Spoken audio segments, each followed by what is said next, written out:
ज़मीं पर बैठकर क्यों आसमान देखता है?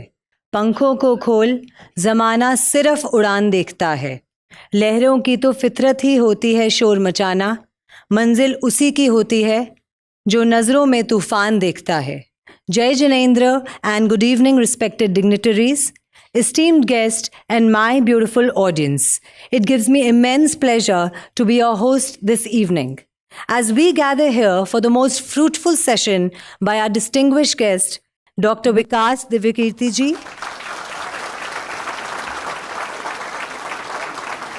आप सभी को नमस्कार, जय जिनेंद्र। मैं जैन समाज से नहीं हूँ तो मुझे बहुत पता नहीं है कि कैसे बोला जाता है उस समाज में। जब आपने शुरुआत की, मंत्र की, तो मैं खड़ा तो हो गया सबके साथ। मुझे एक दो पंक्तियों की बात समझ में आई कि जूते उतारने होते हैं, तो मैंने तुरंत उतार दिए जूते। लेकिन मैं मंत्र सुनता रहता हूँ, लेकिन क्योंकि जैन समाज में कोई रहा नहीं, इसलिए थोड़ी सी गुस्ताखी उस समय हुई। जैन धर्म मेरी रुचि का विषय है, और जब मैंने यूपीएससी का अपना लास्ट अटेम्प्ट दिया, तो क्योंकि फिलॉसफी मेरा विषय था यूपीएससी में, तो उसमें एक स्वाभाविक सा सवाल ये होता है कि आपको कौन सी फिलॉसफी सबसे ज़्यादा पसंद है। तो तैयारी करते हुए मैंने खूब सोचा कि मैं इस सवाल के जवाब में क्या जवाब दूंगा। वेस्टर्न फिलॉसफी में कई फिलोसफर्स मुझे प्रिय रहे। कांट एक बड़ा अच्छा फिलोसफर है, तो मैंने सोचा कि मैं उसका नाम बोल दूंगा हमेशा आराम से। पर फिर सोचा कि अगर पूछेंगे कि इंडियन फिलॉसफी में क्या सबसे ज़्यादा पसंद है, तो मैंने सारी फिलॉसफी ध्यान से देखा कि जिस पर मैं तसल्ली के साथ, कन्विक्शन के साथ बात कर सकूं, और अंत में मैंने उत्तर तैयार किया कि पूछेंगे तो बोलूँगा जैन दर्शन। और ये मैं इसलिए नहीं कह रहा कि आज मैं जैन समाज के बीच में हूँ, ये मेरा बड़ा ऑब्जेक्टिव आंसर था। ये अलग बात है कि वहाँ सवाल पूछा ही नहीं गया तो बात हुई ही नहीं, लेकिन लेकिन मेरे पास उस तैयारी के दौरान कई सवालों के जवाब आए कि मैंने ये क्यों ऐसा सोचा, मैंने ऐसा क्यों कहने की कोशिश की। मैं उस पर आऊँगा थोड़ी देर में, लेकिन उससे पहले मैं धन्यवाद करना चाहूँगा जीतो समूह को, जीतो फैमिली को। और जैसा मुझे बार बार कहा जा रहा है कि पहली बार आपका हॉल भरा है, शायद आपको लग रहा है कि मेरी वजह से भरा। मुझे लगता है हॉल इतना अच्छा है कि इसके लालच में ही सब लोग आए होंगे, जो भी वजह रही हो। तो शुक्रिया कि आपने इतना सम्मान मुझे दिया, मुझे बुलाया। किस टॉपिक पर बात करनी है, इसमें दुविधा थी। मैं क्योंकि अध्यापक हूँ, मेरा रोज़गार ही बोलना है, बोलता ही हूँ, और अक्सर जो मैं क्लास लेता हूँ वो करीब 7 से 8 घंटे की होती है, उसमें कोई ब्रेक भी नहीं होता है। तो जब उन्होंने कहा कि सर 1 घंटा बोलना होगा, पानी वानी पी लीजिए, तो मैं उन्हें कहना चाह रहा था कि 1 घंटा तो हमारे ट्राई बॉल खेलने की तरह है।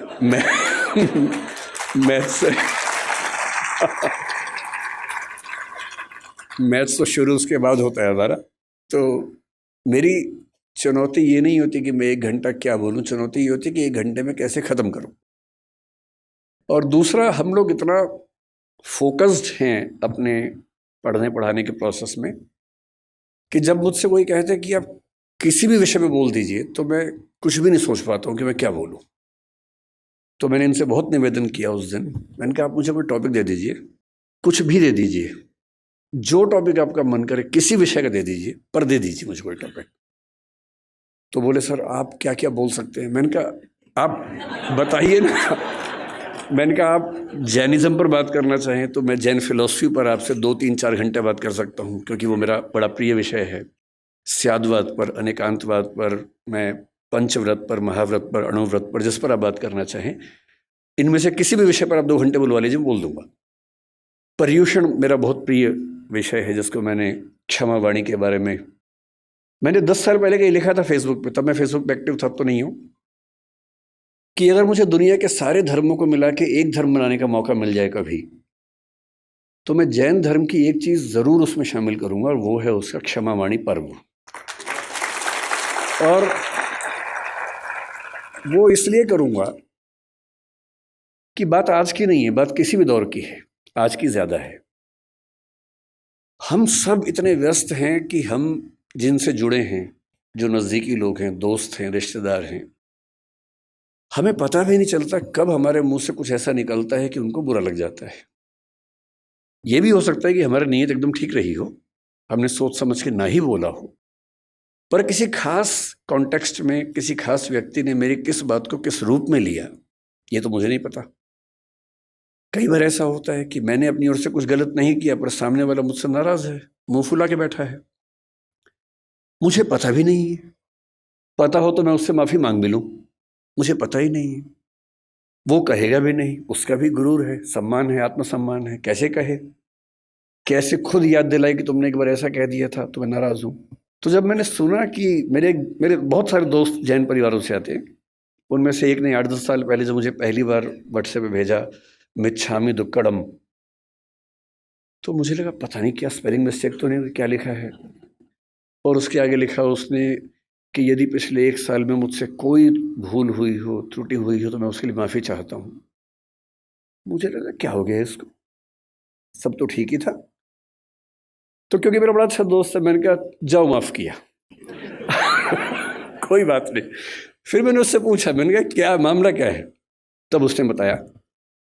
मैंने जैन फिलॉसफी पढ़ी हुई थी, पर ये संयोग से फिलॉसफी के हिस्से में नहीं था, पाठ्यक्रम में, किताबों में नहीं था।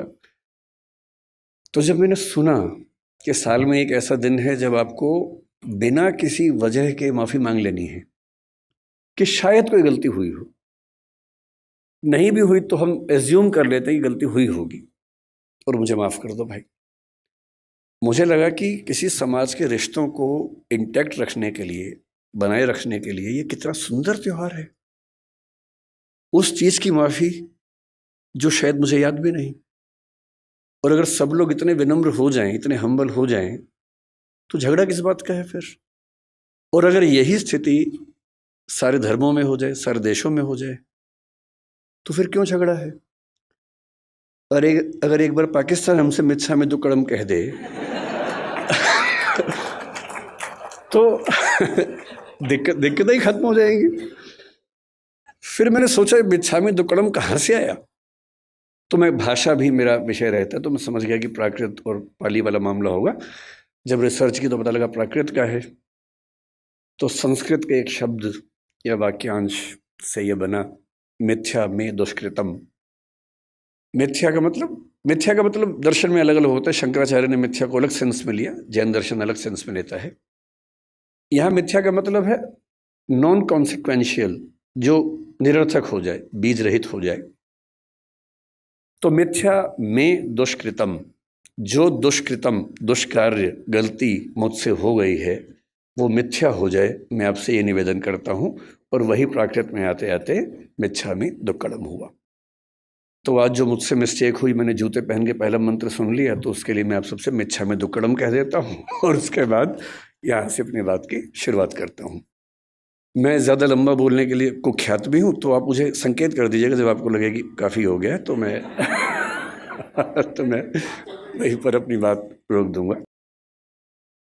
तो विषय की जब बात हुई तो मयूर जी ने 2-3 सुझाव दिए। तो ये बोले कि हम सब की आजकल एक बड़ी दुविधा पेरेंटिंग को लेके है, अपने बच्चों को कैसे संभालें। जब मुझसे कोई कहता ना कि पेरेंटिंग की दुविधा है, बच्चों को कैसे संभालें, मुझे बच्चे भी दिमाग में आते हैं कि पेरेंट्स को कैसे संभालें ये। और मैं जनरली बच्चों के साथ खड़ा होता हूँ इस मामले में, पेरेंट्स के साथ में कम खड़ा होता हूँ। और मुझे सच में लगता है कि ज़्यादा सीखने की ज़रूरत पेरेंट्स को है, न कि बच्चों को है। और अभी कोटा में जितनी दुर्घटनाएं हुई, तो वहाँ के एक वरिष्ठ अधिकारी हैं राजस्थान सरकार के, जो कोटा में डीएम भी रह चुके हैं। उन्होंने मुझे फ़ोन किया कि मैं चाहता हूँ कि आप भी इस प्रक्रिया में हमारी हेल्प करें बच्चों के लिए। मैंने कहा आप जिस दिन कहेंगे मैं आ जाऊँगा, जो कहेंगे मैं कर दूँगा, आप बताइए क्या करना है। बोले कोटा में बहुत सारे बच्चे हैं, हम चाह रहे हैं कि उनसे आप बात करें। मैंने कहा एकदम आ जाऊँगा, लेकिन अगर आप मेरी सलाह माने तो उनके पेरेंट्स से बात करवाइए, क्योंकि ये दिक्कत बच्चों की नहीं है, ये दिक्कत पेरेंट्स की है। तो उसके बाद से वो प्रोग्राम बन नहीं पाया, क्योंकि पेरेंट्स को बुलाना भी आसान काम नहीं है। बच्चों को तो घेर घार के बिठा सकते हैं, पेरेंट्स को आप कैसे बुलाएं। लेकिन फिर पेरेंट्स की बात होते होते बात हुई कि थोड़ा सा बिजनेस इथिक्स से बात करेंगे, थोड़ा सा सुयश जी की विशेष इच्छा थी कि एम्पैथी पर बात करें जो आजकल समाज में कम हो रही है। तो अंत में ये हुआ कि सर आप बस आ जाइए, इन्हीं सबका मिला जुला के हलवा बना दीजिएगा, और बेसिकली हम आपको सुनना चाह रहे हैं और कोई ख़ास टॉपिक से मतलब है नहीं, बस आप आ जाइए और कुछ कुछ बातें अच्छी अच्छी कर लीजिए, बस इतना ही पर्पज़ है। तो फिर मैं उसी इरादे से आया हूँ। तो मैं शुरुआत पेरेंटिंग से कुछ बातों से करूँगा, उसी में एम्पैथी का जिक्र भी कर लेंगे, थोड़ा सा मौका मिला तो मयूर जी का फेवरेट विषय बिजनेस एथिक्स है, मौका मिलेगा तो उसको भी बीच में डिस्कस कर लेंगे। मैं क्योंकि अध्यापक हूँ और बच्चों से बात ज़्यादा करता हूँ, अक्सर मैं जब क्लास लेता हूँ तो बच्चों की संख्या अच्छी खासी होती है और ये बहुत चुनौती होती है कि उनको 3 घंटे 6 घंटे 8 घंटे बिठा के रखना। हमारी क्लासेस में बच्चों को ये छूट है कि वो जब चाहें उठ के जा सकते हैं।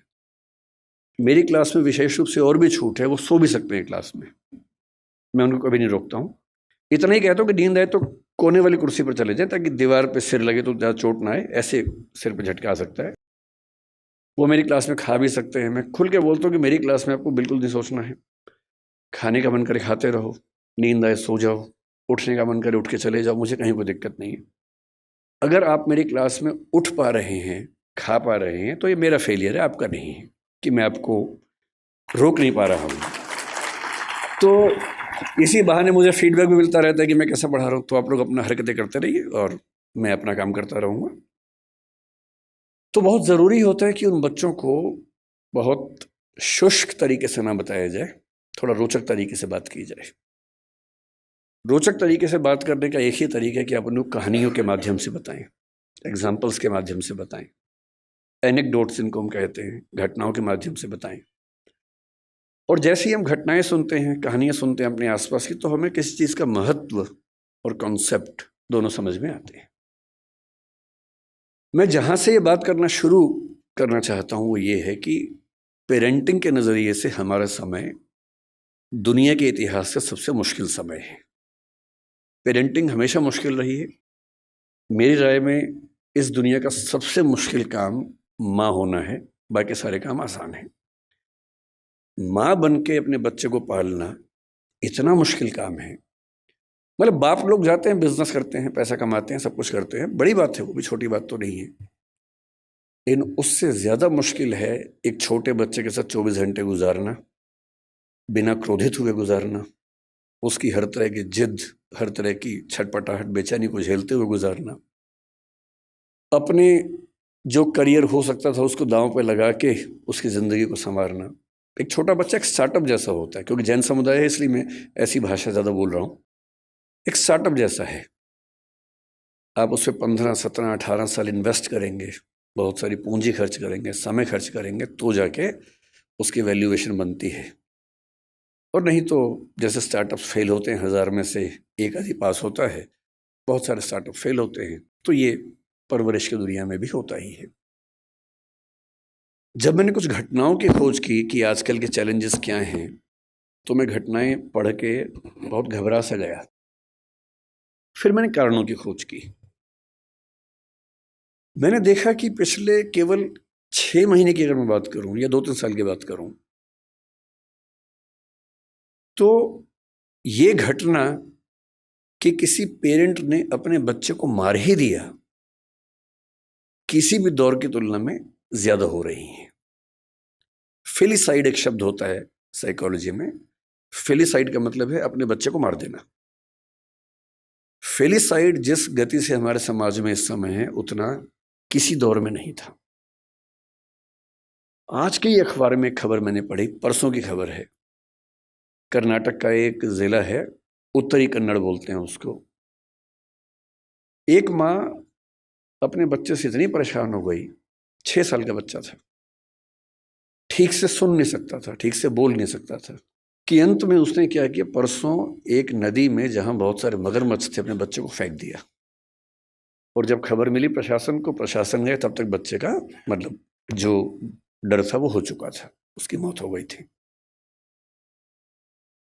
तो मैं सोच रहा था कि इतनी क्या बेचैनी हो गई होगी, ऐसा क्या हो गया होगा। फिर मुझे ध्यान है कि आज से करीब 4 महीने पहले गोवा और बेंगलोर के बीच का एक केस बड़ा प्रसिद्ध हुआ था। एक महिला जो एक एआई स्टार्टअप की फाउंडर थी, सीईओ थी, उसने अपने 4 साल के बच्चे को मार दिया, ऐसा आरोप है, और वो अभी जेल में है। हम सोचते हैं कि हमारे देश में ही हो रहा, नहीं, दुनिया भर में हो रहा है। न्यू जर्सी का एक केस पिछले 20 दिन से काफ़ी पॉपुलर हो गया है। 3 साल पहले एक फादर न्यू जर्सी अमेरिका में था, 6 साल का बेटा है, थोड़ा मोटा है। अच्छा, पेरेंट होना बड़ा मुश्किल काम है, क्योंकि आप बचपन में खुद प्रतिस्पर्धाओं में लगे रहते हैं और पेरेंट बन के एक नए किस्म का कंपटीशन हो जाता है। इसका बच्चा पढ़ने में मेरे बच्चे से ज़्यादा अच्छा कैसे हो गया, उसका बच्चा दिखने में मुझसे मेरे बच्चे से अच्छा कैसे हो गया। एक अजीब सी प्रतिस्पर्धा जिंदगी भर चलती रहती है। इसलिए पेरेंट होने में बहुत पेशेंस चाहिए, क्योंकि आपका बच्चा वैसा होगा नहीं जैसा आप चाहते हैं। हम सब डिजाइनर बेबी चाहते हैं, ऐसा बच्चा लंबा इतना हो, सुंदर इतना हो, इतना स्मार्ट हो, पढ़ने में तो ऐसा हो कि सबको पीछे कर दे, समझदारी में तो अलग ही लेवल का हो, उसके बाद भी आज्ञाकारी इतना हो कि हमेशा पैर ही छूता रहे। ऐसा कॉम्बो है नहीं दुनिया में कहीं भी, और ऐसे कॉम्बो आप भी नहीं थे अपने पेरेंट्स के सामने। जब आप नहीं थे अपने पेरेंट्स के सामने, तो आप कैसे उम्मीद कर सकते हैं कि आपके बच्चे वैसे कॉम्बो बनेंगे? नहीं बन सकते। तो आपका बच्चा शायद पढ़ने में अच्छा होगा लेकिन थोड़ा मोटा होगा, पढ़ने में खराब है लेकिन दिखने में सुंदर है, दिखने में सुंदर हो गया, पढ़ने में भी अच्छा हो गया, पर बदतमीज है। कहीं ना कहीं तो मामला फंसेगा ही।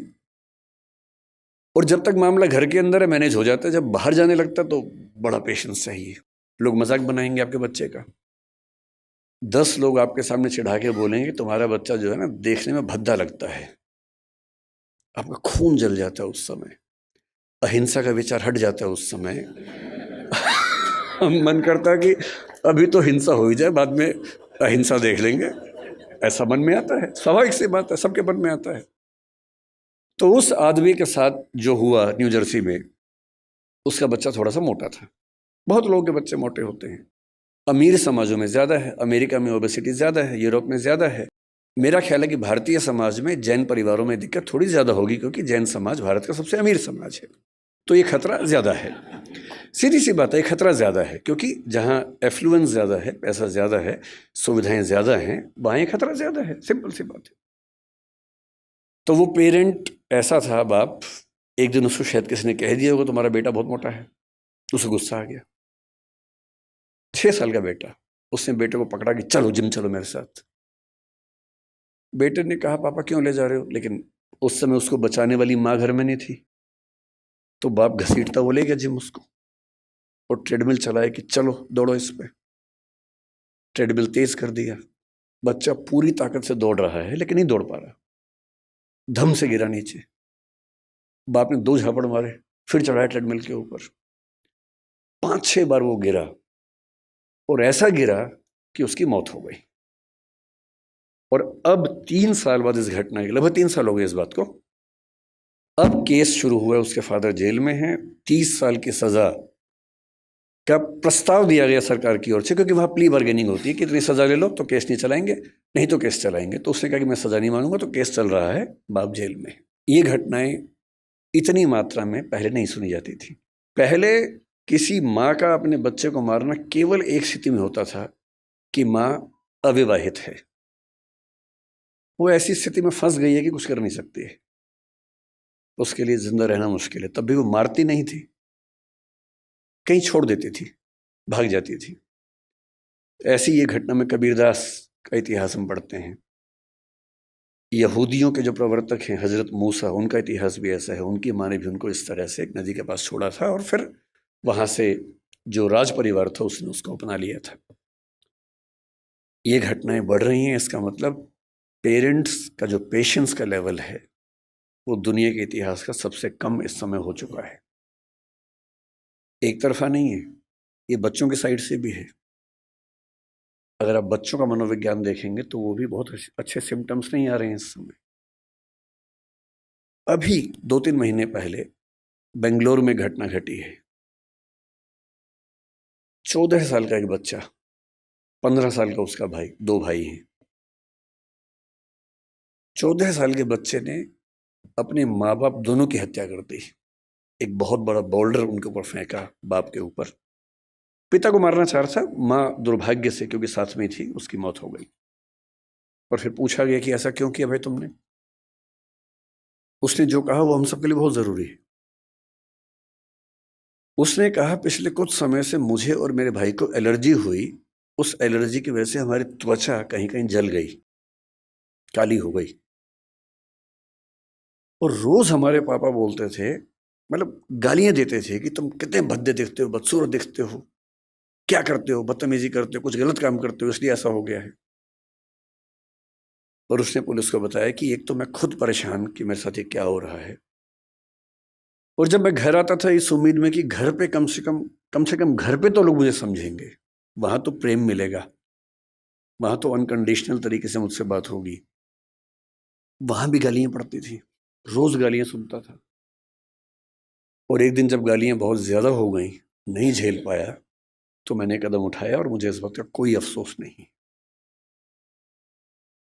ऐसी घटना है। 14 साल का बच्चा है सिर्फ।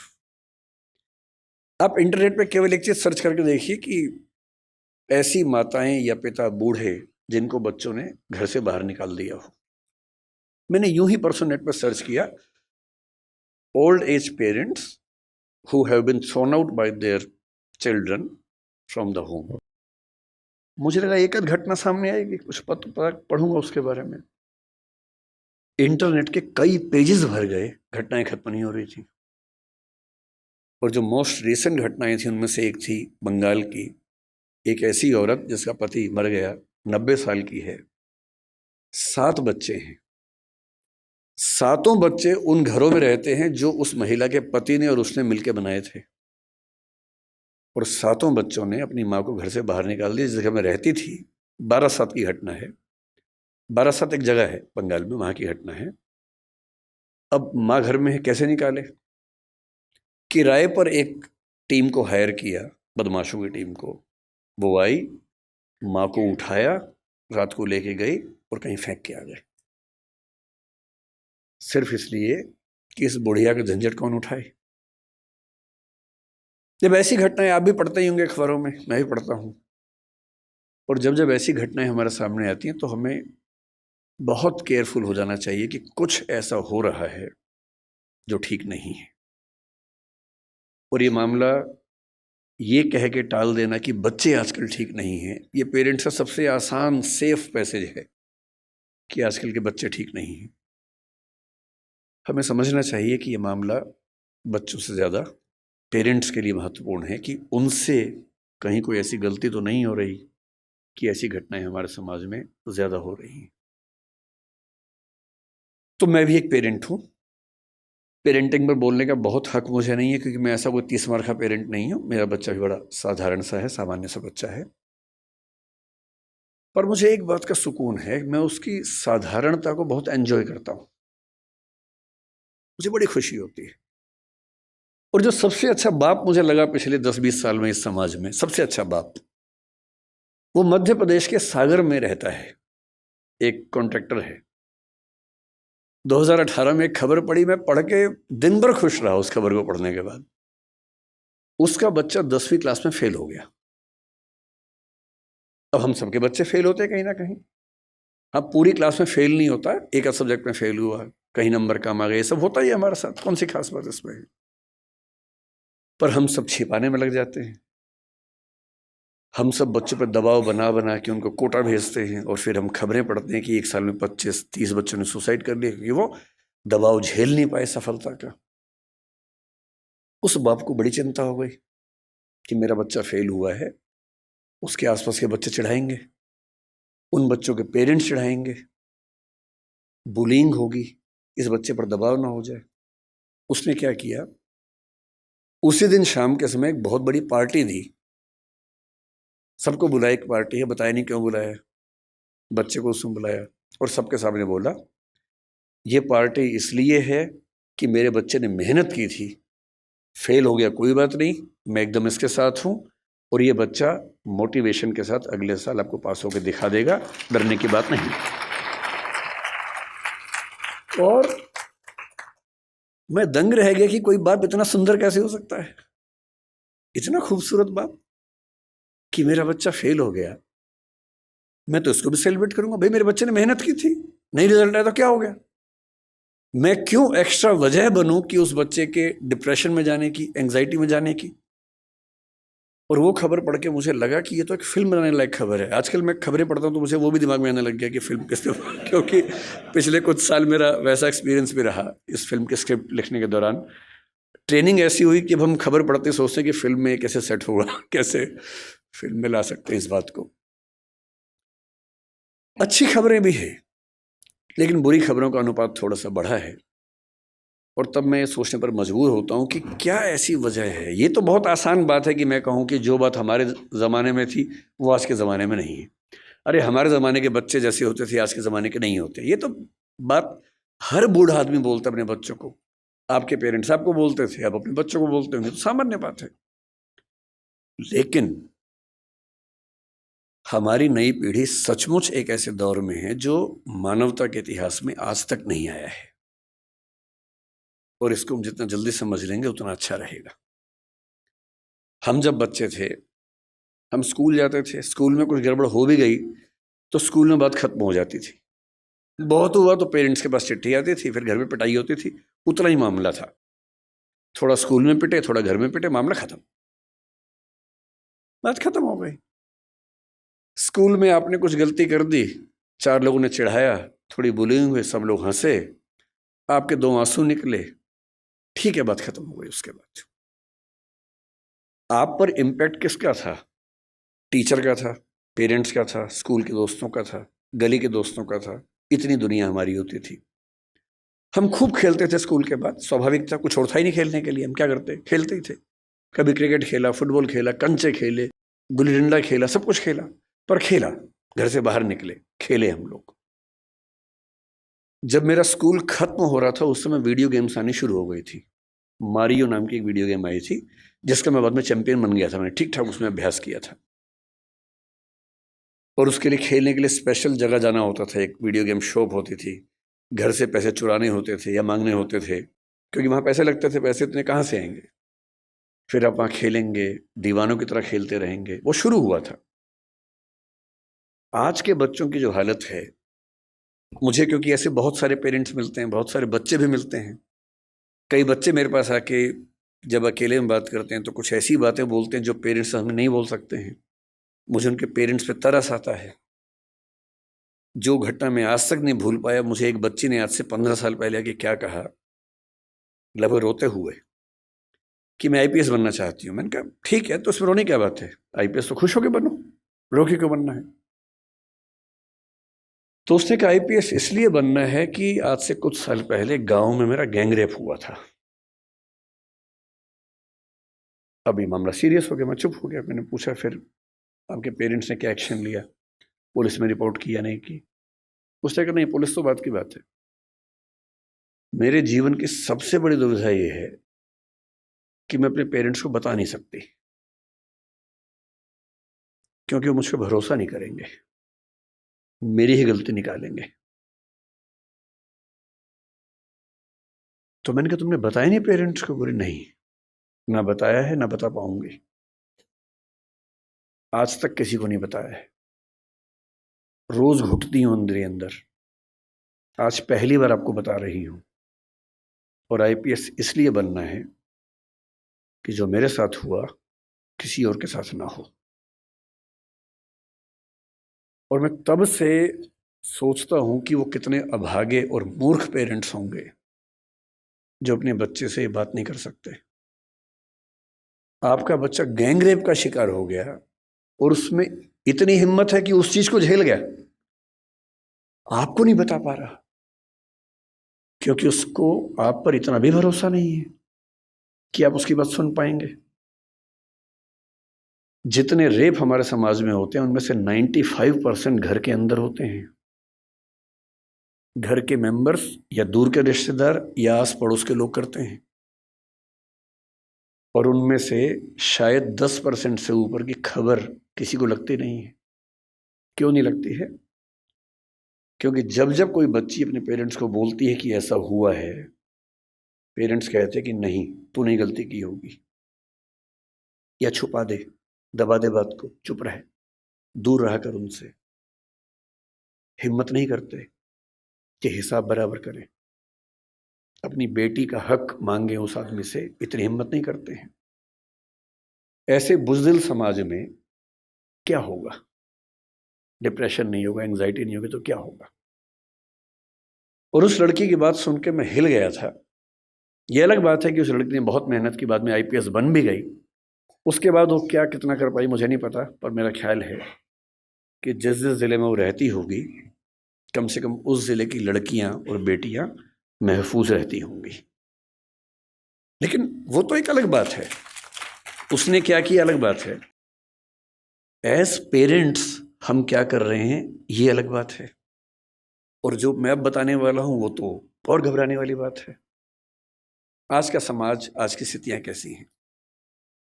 हमारे बच्चों की सबसे बड़ी उपलब्धि भी, सबसे बड़ी चिंता भी ये है कि वो इंटरनेट के दौर के पैदाइशी बच्चे हैं। हमारी जनरेशन वो है जिसने सारे चेंजेस को देखा। हम लोग दुनिया के सबसे रोचक जनरेशन के लोग हैं, जो मेरी जैसी उम्र के लोग हैं, 40-50। मैं 50 का हूँ, आप तो 40-30 के लग रहे हैं देखने में। तो मतलब जो 40-50-55 की उम्र के लोग हैं, इतनी इंटरेस्टिंग जनरेशन इस दुनिया के इतिहास में कोई नहीं है जितनी हमारी है। हम जब पैदा हुए तो टेलीविज़न आने वाला था। टेलीविज़न हमारे दौर में 1975 में पैदा हुआ भारत में। टेलीविज़न से लेकर फिर कलर टीवी, फिर वीसीआर, वीसीपी, वहाँ से होते होते फ़ोन जिसमें घुमा घुमा के फ़ोन करना पड़ता था। फिर थोड़े अच्छे फ़ोन होने लगे, वायरलेस होने लगे। मोबाइल फ़ोन पहली बार जिसमें इनकमिंग आउटगोइंग 16 रुपये पर मिनट हुआ करती थी। वो ऐसे फ़ोन बटन वाले जिनसे आप कील भी ठोक सकते हैं, ऐसे फ़ोन हुआ करते थे। कितने साल के बाद पहली बार स्मार्टफोन आने शुरू हुए, फिर पता लगा कि फेसबुक भी कुछ होता है, फिर पता लगा व्हाट्सएप भी कुछ होता है, फिर पता लगा कि रोबोटिक्स भी होने लग गया है, फिर पता लगा आर्टिफिशियल इंटेलिजेंस भी होने लगी है। और आज हम उस बिंदु पर आ चुके हैं, मुश्किल से 2 साल की बात है, मशीनें अंतिम रूप से इंसान को हराने वाली हैं, हर मामले में हराने वाली हैं। जो जो खुशफहमी हम सबको हैं वो सब खत्म होने वाली बहुत जल्दी, मैक्सिमम 2 साल का समय है। अभी एआई आ गई है।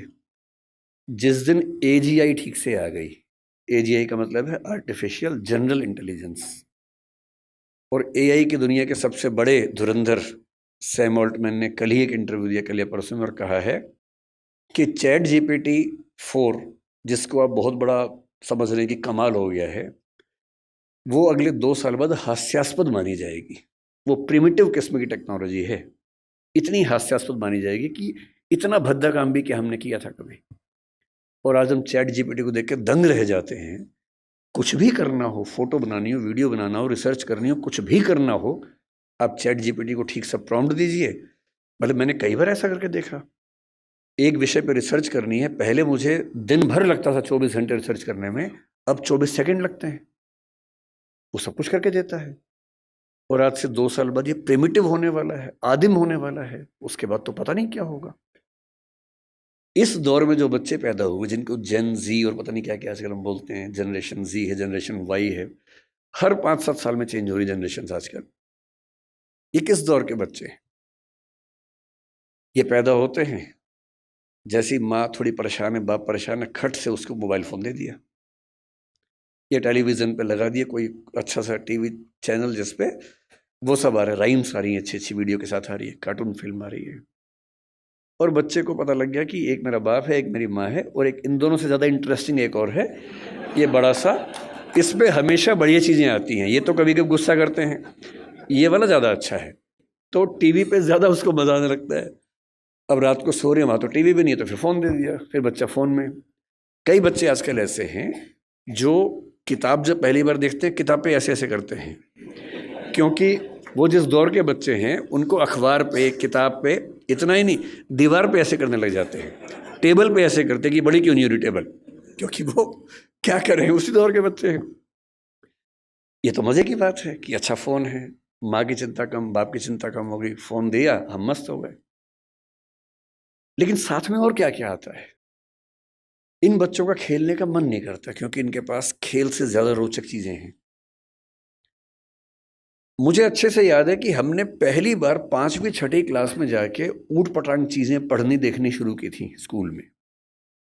पहले क्या है, पेरेंट्स हैं घर में, पेरेंट्स के होते हुए हिम्मत नहीं हो सकती, ना दिमाग में कुछ आता था। स्कूल गए, हर स्कूल में क्या होता है, एक आध बच्चा होता है जो नेता होता है क्लास का, जो कहीं कहीं से ज्ञान लेके आता है और सारे बच्चों में डिस्ट्रीब्यूट करता है कि भैया तुम तो बच्चे हो, तुम्हें नहीं पता दुनिया कैसे चल रही है, ये है असली चीजें। तो मुझे याद आता है कि शायद 6वीं 7वीं क्लास में पहली बार हमारी क्लास से एक छठा हुआ बच्चा था, कुछ किताब लाया था, कुछ फोटो वोटो थी उसमें ऊट पटांग सी, हम सब ने देखी, हम समझ भी नहीं पाए कि ये सब क्या है, पर ये हमें पता लगा कि इसको देखने से आदमी बड़ा माना जाता है, स्मार्ट माना जाता है। लेकिन तब भी क्या था कि एक रिसेस में एक कोने में जाके 2-3 लोग बैठ के देख रहे हैं और जैसे टीचर दूसरी जगह से भागे वापस, और इतना ही एक्सपोजर हमारा हुआ करता था। 12वीं क्लास हो गई, कॉलेज में आ गए, उसके बाद भी वैसा एक्सपोजर नहीं था कि आप बिगड़ने के लिए हमेशा तैयार हैं, ऐसा नहीं है। दुनिया बहुत कंट्रोल्ड किस्म की थी, रेगुलेटेड किस्म की थी। अब इंटरनेट की दुनिया है, आप जितने भी स्मार्ट माता पिता हों, आपके बच्चे आपसे ज़्यादा स्मार्ट हैं। और अगर आपको लगता है कि आप इंटरनेट और मोबाइल और डिवाइसेस में उनका मुकाबला कर पाएंगे, तो आप बच्चे हैं, नहीं कर सकते, वो हमारे बस की बात नहीं है, संभव नहीं है। आप टाइप करते हैं मैसेज, एक एक उंगली ऐसे करते हैं, ऐसे करके आपको जैन टाइप करना है, जे, फिर देखा ए कहाँ, AIN, और वो फोन पे ऐसे टाइप करते हैं सामने देखते हुए, और गलत नहीं होता है, एक एक की सही दबाते हैं। आप उनसे मुकाबला करने का सोचते हैं, आपको प्लेटफॉर्म्स पता भी नहीं होंगे, वो उन प्लेटफॉर्म पे जाते हैं। 5 साल का बच्चा जब स्कूल जाने लगता है, उसी समय उसको पता लग जाता है कि क्या चीज़ें दुनिया में है, जो पहले पता लगती थी 15 के आसपास की उम्र में, 13 के आसपास की उम्र में। फ़ोन आपने उसको दे ही रखा है ताकि हमें परेशान कम करे। फिर वो फ़ोन में पहली बार सर्च करता है कुछ, अभी उसको ये नहीं पता कि सर्च हिस्ट्री डिलीट कर सकते हैं, तो बाप पकड़ लेता है, पिटता है बच्चा। फिर उसका स्कूल का फ्रेंड बताता है कि नहीं, इनकॉग्निटो जाना है। अगली बार से बच्चा स्मार्ट हो गया है, 6 साल का बच्चा स्मार्ट है, इनकॉग्निटो में वो सब देख रहा है जो आप नहीं चाह रहे थे, और जो आप देख रहे थे लेकिन आप नहीं चाह रहे थे कि वो देखे। बच्चा है, छोटा बच्चा है, उसका एक्सपोजर का लेवल सोच के देखिए। ये हंसी मजाक में मैं कह रहा हूं, लेकिन बात की गंभीरता को देखना है। 6, 7, 8 साल के बच्चों का वो एक्सपोजर लेवल है जो पहले 14, 15, 16 की उम्र में होता था। मेडिकल साइंस इस बात को मान चुकी है। मैं जितनी बातें कोट कर रहा हूं, मैं हवा में कोट नहीं कर रहा हूं, मेडिकल साइंस की रिसर्चेस के बेस पे कोट कर रहा हूं। आपको आश्चर्य होगा, आज से 1 महीने पहले एक रिपोर्ट आई है, लगभग पूरी दुनिया में प्यूबर्टी की एज 1 साल कम हो गई है, जिसको टीनेज बोलते हैं कि 13 साल की उम्र में टीनेज आती है, बच्चियों को मासिक धर्म शुरू होता है। दुनिया भर में उसकी एज 1 साल कम हो गई है, और ये ऐसे नहीं हो गई है, ये एक्सपोजर से होती है। लड़के भी जल्दी मैच्योर हो रहे हैं। जो हरकतें 15, 16, 18 में ठीक लगती हैं, किसी बच्चे के मन में भाव आने चाहिए, 8, 9, 10 में वैसी बातें हो रही हैं। ये तो फिर भी छोटी बात है, इसके बाद जो होता है तो बच्चे ही, एक्सपोजर बहुत बड़ा मिल गया है। जब वो नेट पे जाते हैं, तो नेट पे जो पिशाच बैठे हुए दुनिया भर में, जो साइबर ठग हैं, जो साइबर क्रिमिनल्स हैं, वो इसी ताक में हैं कि बच्चे मिल जाएं। उनको पता है कि बच्चे का मनोविज्ञान क्या है, वो हैकर्स हैं, वो हैक कर लेंगे कि उस बच्चे ने क्या क्या सर्च किया है, उसकी पूरी कुंडली खोल लेंगे कि बच्चे का इस समय मन कहाँ अटका हुआ है। अगर 9, 10, 11, 12 साल का कोई लड़का है जो कुछ ऐसे वीडियोस देख रहा था या इमेजेस देख रहा था, उसमें भी देख रहे हैं कि कैसी रेस, वाइट रेस उसको पसंद है, कि इंडियन तरह के लोग पसंद हैं, फिर उनकी तरफ से उसी रेस का वैसा ही सुंदर दिखने वाला व्यक्ति, फीमेल, और यदि कोई बच्ची है तो वो मेल, उससे इंटरेक्शन शुरू करेगा, उससे बातचीत होने लगेगी, धीरे धीरे उसको वो उलझाएगा अपनी बातों में। वो बच्चा तो माँ बाप से छुप के कर रहा है सब, माँ बाप को पता ही नहीं है। और फिर वो उस बच्चे को प्रलोभन बहुत बड़े बड़े मिलेंगे। आपको ये सब नहीं पता है तो पता होना चाहिए, बहुत बड़े रैकेट चल रहे हैं इस समय दुनिया में। 11-12 साल का एक लड़का अपने कमरे में लैपटॉप पे वीडियो चैट कर रहा है, शायद एक ऑस्ट्रेलियन लड़की से जिसकी उम्र 21-22-25 साल है, और वो उससे मीठी मीठी बातें कर रही है। और फिर वो उससे कह रही है कि देखो, तुम इतने सुंदर हो, मैं तुम्हें देखना चाहती हूँ, तुम भी मुझे देखो।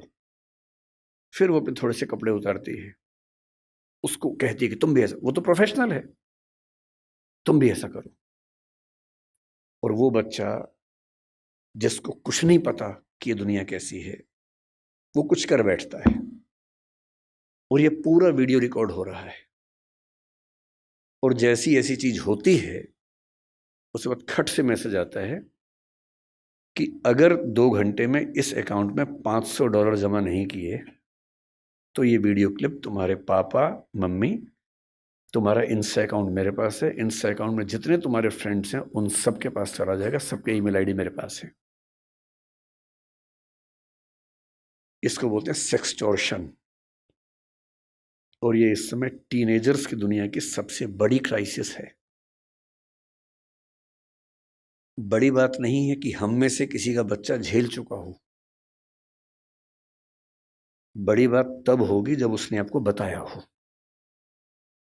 और अगर आपको नहीं बताया है और आप इस खुशफहमी में कि ऐसा हमारे बच्चे को हो ही नहीं सकता, तो फिर कह रहा हूं कि हम इस बात से अनजान हैं कि हम किस स्थिति में हैं। अपने बच्चों से बात करना शुरू कर दीजिए। पहली बात तो ऐसा ना हो, और हो जाए तो आपसे बात कर ले। कई बच्चे झेल नहीं पाते, पैसा होता नहीं है, पैसा होता तो देते हैं। और $500 का मामला नहीं है, वो पहली बार का मामला है, उसके बाद फिर उतना मामला है, अगली बार फिर उतना मामला है। और ये ध्यान रखना है कि किसी बच्चे के साथ ये करने के लिए वीडियो रिकॉर्डिंग की जरूरत भी नहीं है। हम एआई के जमाने में हैं, डीप फेक से कुछ भी हो सकता है। किसी आर्टिफिशियल इंटेलिजेंस जो फोटोग्राफी बेस्ड ऐप है, सिर्फ इतना उसको कहना है कि ये फोटो है, सिंपल फोटो, स्कूल की फोटो, पासपोर्ट साइज फोटो, उसको देनी है और कहना है कि इस फोटो को एक ऐसी फोटो में तब्दील कर दो कि ब्लैकमेल किया जा सके। किसी के साथ भी हो सकता है। बस कल को कभी हम में से किसी का बच्चा हमसे ये कहे कि देखो पापा, देखो मम्मी, ये फोटो मेरी लग रही है पर मेरी है नहीं, तो उसको मारना पीटना नहीं है, भरोसा कर लेना है कि ऐसा हो सकता है। तकनीक इस लेवल पे है। और एक और टेक्नोलॉजी जो अभी पब्लिक डोमेन में नहीं आई है, कभी भी आ सकती है लेकिन बन चुकी है। वो क्या करती है, एक फोटो देनी है और प्रॉम्प्ट देना है कि इस फोटो के बेस पे वीडियो बनाओ, और वीडियो में ये होना चाहिए। आप जो चाहेंगे वीडियो बन जाएगा, आपका ही बन जाएगा। आप वो नहीं है। और आप क्या, इस दुनिया के बड़े बड़े टेक्निकल एक्सपर्ट्स नहीं बता पाएंगे कि ये वीडियो नकली है। इसको डीप फेक कहते हैं आजकल, डीप फेक। हमारे आपके बच्चे इस खतरे से गुजर रहे हैं, और ये आज नहीं तो कल हम सबके बच्चों को झेलना है। उन सबको समझाने की जरूरत है कि जब किसी से प्रेम भी करते हो, मान लीजिए आजकल बच्चों के प्रेम में क्या होता है, सबसे पहले पासवर्ड शेयर करते हैं कि तुम मुझसे प्यार करती है, हाँ तो पासवर्ड दे, तुम मुझसे प्यार करता है तो पासवर्ड दे। दोनों पासवर्ड देते हैं, फिर एक और आईडी बना लेते हैं अलग से, उसका पासवर्ड दे देते हैं। फिर उसके बाद भरोसा और कायम करना है। फिर रात को 2 बजे जब पेरेंट्स सो चुके हैं, फिर वीडियो कॉल करते हैं। भरोसा करती है, हाँ, तो फिर कपड़े उतार, वीडियो कॉल पे। ये खेल शुरू हो जाता है। अपने बच्चों को समझाना है, दुनिया का कोई भी इंसान कितना भी भरोसेमंद हो, ऐसी गलती ना करे। लड़का हो तो वो भी ना करे, लड़की हो तो वो भी ना करे। और ये हमारी पीढ़ी निकल गई है, हमें नहीं पता कि ये भी खतरे होते हैं। हमारी पीढ़ी में ये सब खतरे थे ही नहीं। हमने कम से कम ये सब नहीं झेला। हमारी पीढ़ी में ये था कि गलती से आप कहीं हैं, नहा रहे हैं, किसी ने देख भी लिया, फोटो नहीं खींच सकता था। फोटो खींचने के लिए फोटोग्राफर बुलाना पड़ता था बाहर से, या तो हर आदमी फोन लेके घूम रहा है। और फोटो अगर खिंच गई, अगर आपको भी ऐसी मासूमियत आपके अंदर है कि मैंने फोटो खींच ली, मेरा फोन तो एयरप्लेन मोड पे है, मेरे फोन में ही है, बाहर तो गया ही नहीं, इसको बोलते हैं मासूमियत। अगर आपने फोन में फोटो खींच ली है और डिलीट कर दिया उसको, अगर आपको लगता है डिलीट हो गई, तो ये मासूमियत है। कोई सिंपल सा टेक्निकल एक्सपर्ट जो बहुत ज्यादा पढ़ा लिखा भी नहीं है, 2 मिनट में फोटो बाहर निकाल लेगा, कितनी भी डिलीट करते रहिए अपने फोन से। और एक बार इंटरनेट पर चली गई तो दुनिया की कोई ताकत उसको परपेचुअल मेमोरी से डिलीट नहीं कर सकती। और दुनिया के इतिहास में जब तक दुनिया रहेगी, वो फोटो रहेगी, वो वीडियो रहेगा, कोई नहीं छिप पाएगा, कोई बच नहीं पाएगा। और जब बच्चे इस दौर से निकलते हैं, उनको एंग्जाइटी होती है, डिप्रेशन होता है, और उस समय उनको ज़रूरत होती है किसी ऐसे व्यक्ति की जो उनसे ठीक से बात करे, उनको समझे। अभी 2 महीने पहले एक वेब सीरीज आई है दहाड़ नाम की, अगर नहीं देखी है तो उसको देखिए, वो कई मामलों में अच्छी वेब सीरीज है। मैं उसका प्रचार करने के लिए नहीं आया हूँ, तो संयोग से मुझे अच्छी लगी तो बता दिया। जो मैं कहना चाह रहा हूँ उसमें क्या है, उसमें एक पुलिस का एसएचओ है, एसएचओ है या डीएसपी है शायद, एक अधिकारी है पुलिस का। उसी के जुरिसडिक्शन में एक स्कूल में उसका बेटा पढ़ता है, और स्कूल से कंप्लेंट आई, कुछ बच्चे एक मोबाइल फोन एक कमरे के अंदर देखते हुए पकड़े गए हैं। वो मोबाइल फोन वही है जिसको उसका बाप ढूंढ रहा है किसी क्राइम की इन्वेस्टिगेशन के लिए, वो नंबर ट्रेस कर रहे थे, वही नंबर है। तो बाप और पुलिस की पूरी टीम भागी है, और प्रिंसिपल ने कहा कि वो बच्चे इस कमरे के अंदर हैं। अंदर गया तो उसका अपना बच्चा ही है। वो बच्चा क्रिमिनल नहीं है, वो तो गलती से फोन उसके पास आ गया, वो वाला जो फोन क्रिमिनल का था उसके पास आ गया। और तब वो पुलिस वाला देखता है कि उसका बच्चा और उसके 3-4 दोस्त वो सब वीडियोस देख रहे हैं जो 9-10 साल के बच्चे को नहीं देखने चाहिए थे। लेकिन उसके बाद सबसे इंटरेस्टिंग बात क्या है, घर जाके वो पुलिस ऑफिसर अपने बच्चे के साथ बैठता है, और कम से कम 2-3 मिनट का सीन है। किसी फिल्म या वेब सीरीज में 2-3 मिनट का मतलब बहुत बड़ी बात होती है। जब हम फिल्म लिखते हैं तो हमारा टारगेट होता है कि कोई भी सीन 1 मिनट से ऊपर का नहीं होना चाहिए किसी भी हाल में, वरना लोग बोर हो जाते हैं। मैक्सिमम 1 मिनट होता है।